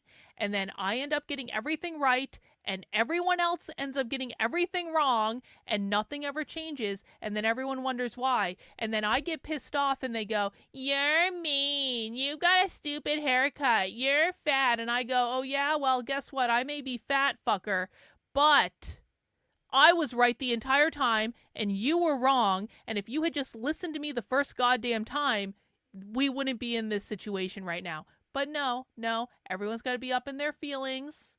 Everyone's got to be up in their own lived fucking experiences. and nothing ever changes, and this is why we cannot expect anyone to help us. No one. And that includes Nick and the Groypers too. And listen, I love Nick and I love many of the Groypers, and I know there are some Groypers watching right now. I'm not shitting on you guys, but I want to make it very clear to my core audience, the people who watch me because they care about the leftist stuff, we cannot rely on anyone to save us. We have seen time and time and time and time and time again that no one else really cares about this stuff. Up to and including Nick. Nick doesn't care about this stuff. That's fine. He doesn't have to. He has other priorities. I get it. But we cannot expect that anyone is going to help us. That's why we need to help ourselves. That's why we need to find other people like us who actually care about understanding this and teaching other people what is actually going on based on the language. Because while I love Nick, and I do, I love him, I think he's doing important work, I don't mean to shit on him, but some of the things that he's said in the last week are just flat out wrong. They're just wrong. And I don't think this is on his radar, and he can't be expected to know everything, but I have no expectation. I mean, listen, man.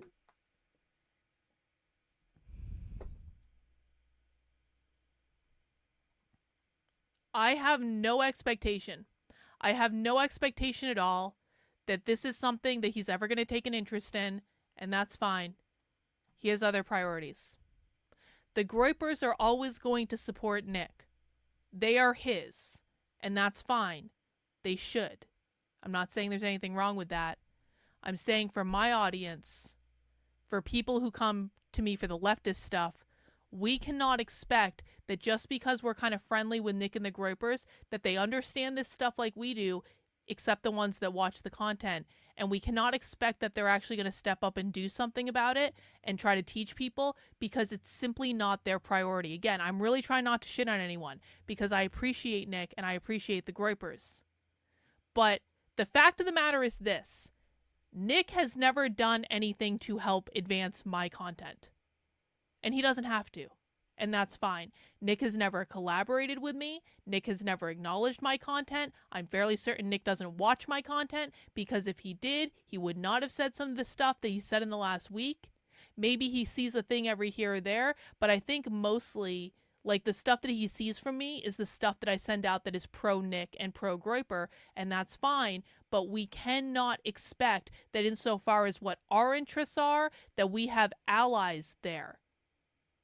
We can be friendly with them. We can work with them on things that we all agree on, like fuck James Lindsay and stuff like that. We all agree that the conservative right and conservative Inc. needs to die a horrible, horrible, horrible, horrible, horrible, horrible death. We all agree on that, but there are simply many things where we have different priorities. And we cannot look to them and expect that this is something that they're going to take up, because it's not something that most of them are interested in, and that is fine. But that means we have to fucking do it. That means we have to take responsibility for it, separately from them. And there will come a point where if Nick wants to keep putting stuff out there that is just not hinged into reality as it exists, when he has access to all this information, there may come a point where I need to stop messing around with them quite as much as I have been. And it's not because I don't adore them, and it's not because I don't agree with them on many things, but if you're going to misinform the public when you have access to the information on something that I care about, I'm not going to sit back and not speak up, is the thing. Because I've gotten shit from the Groypers in the past, several days, because I've been posting stuff saying, Nick is wrong, here is what Nick is wrong about. It's always about the leftist stuff. And I understand why he has the perspective he does. It's a typical dissident right-wing perspective that is not grounded into reality of what the left is doing, probably because he's never been exposed to the information. No, I'm not I am not going to start a war with Nick on this issue over a super chat. That's not going to happen. Nick knows how to get in touch with me. He has my fucking phone number. He can contact me at any time. If he wants to, he will. If he doesn't, he doesn't. I'm not starting World War III over a fucking super chat. That's not going to happen. Because quite frankly, I don't want this little kind of like alliance to fall apart, because there are many of the Groypers that I like. There are many of them that I consider my friends. I like them. I like Nick. I don't want to see this fucked up. I don't want to get into a fight. I just wish that people would actually take an interest in what the left actually fucking believes and what they're actually fucking doing.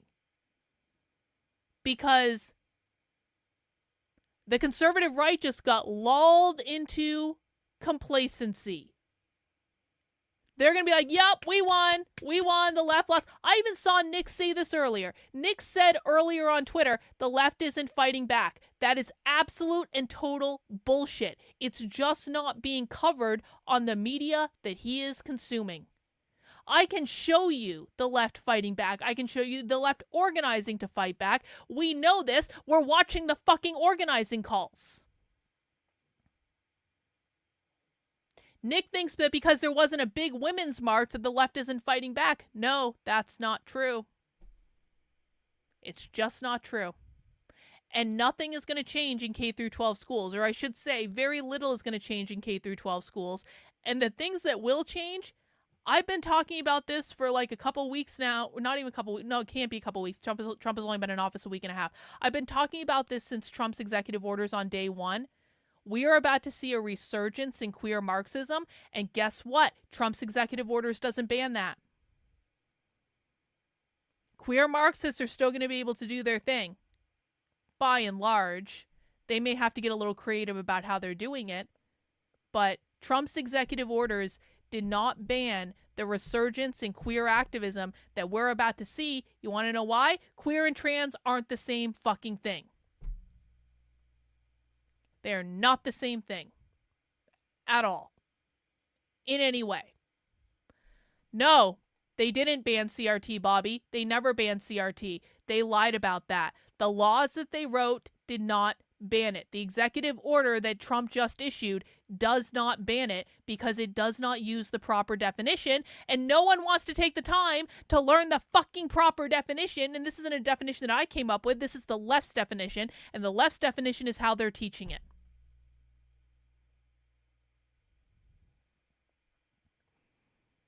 We aren't saying Nick is dumb. His knowledge of the Middle East surpasses us. That is incredibly true. I know nothing about the Middle East. Nick is far smarter than me on many topics.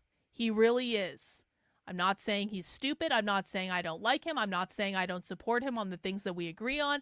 I'm not saying any of that. I am saying that in regards to this, he is wrong. Apparently no one in the fucking GOP knows what's going on, which was exactly my expectation. This is why I was so surprised at Trump's executive orders last week. This is why I was like, holy shit, they actually got something right for once in their life. And because they got the equity thing right last week, I thought that if they ever did this school thing, they would actually get the equity definition correct. But no, they used the same equity definition that they used back in 2020, which is not the correct definition of fucking equity.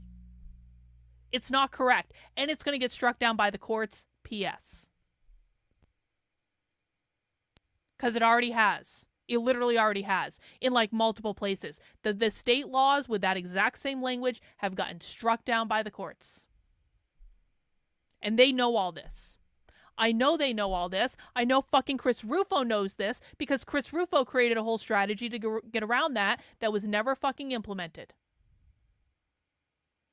And the only reason I know all this is because I was involved in all of it back in 2021. I was involved in the conversations. I saw what was being said. I saw what the laws did. I saw what they didn't do. And I know that when I reported schools that were absolutely teaching this stuff to the state of New Hampshire, it was not enforced because by the technicality of how the law is written, it did not ban it. And Republicans love nothing more than sitting on their asses and not doing anything. I'll tell you that. If they don't have to do anything, if they can come up with an excuse to not do anything, they won't do it. So I'm really, really, really, really, really effing disappointed. And I pray, and I absolutely mean this, because I do not actually want to...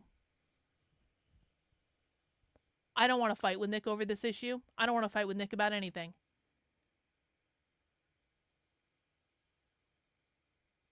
But I'm going to be really upset if he continues to put this stuff out about the left that is simply not hinged into reality.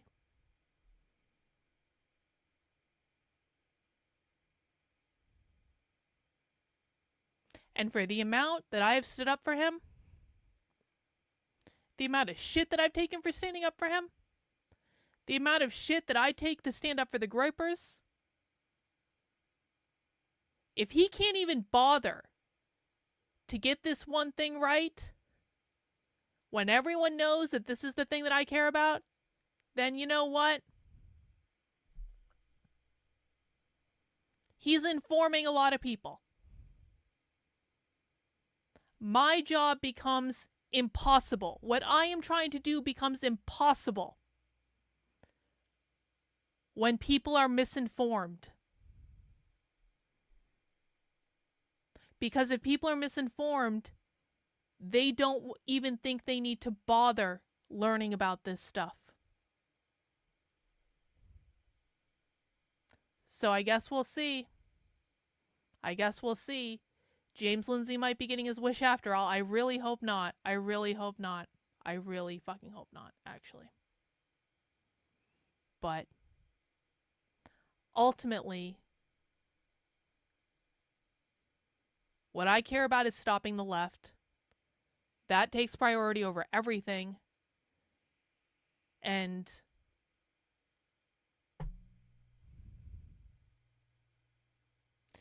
there's no use in building alliances with people if they aren't going to listen to you when it actually matters. Because that's not an alliance. That is a one-sided fucking relationship. That's like James Lindsay forcing his wife to be in an open marriage. That's a one-sided relationship. And that's not fucking cool. I've never asked for anything.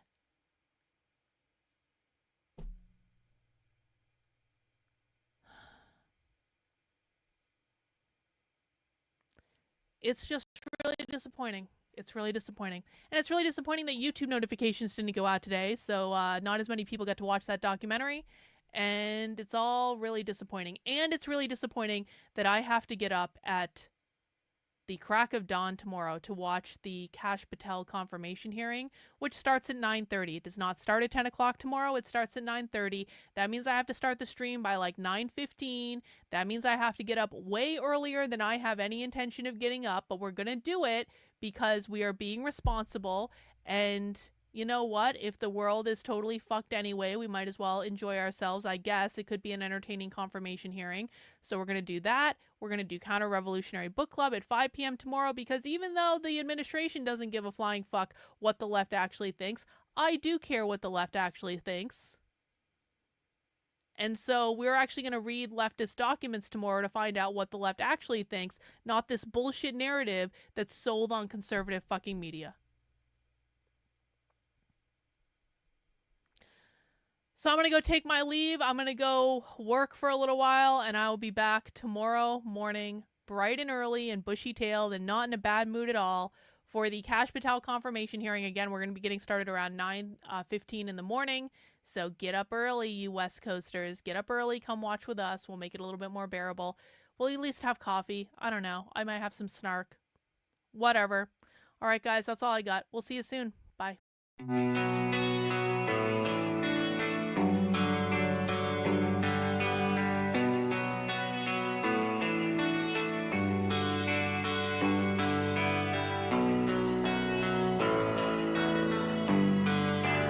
How are you feeling? How long have you been here? 3 months, May 17th.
eventually resulted in your being here in the hospital?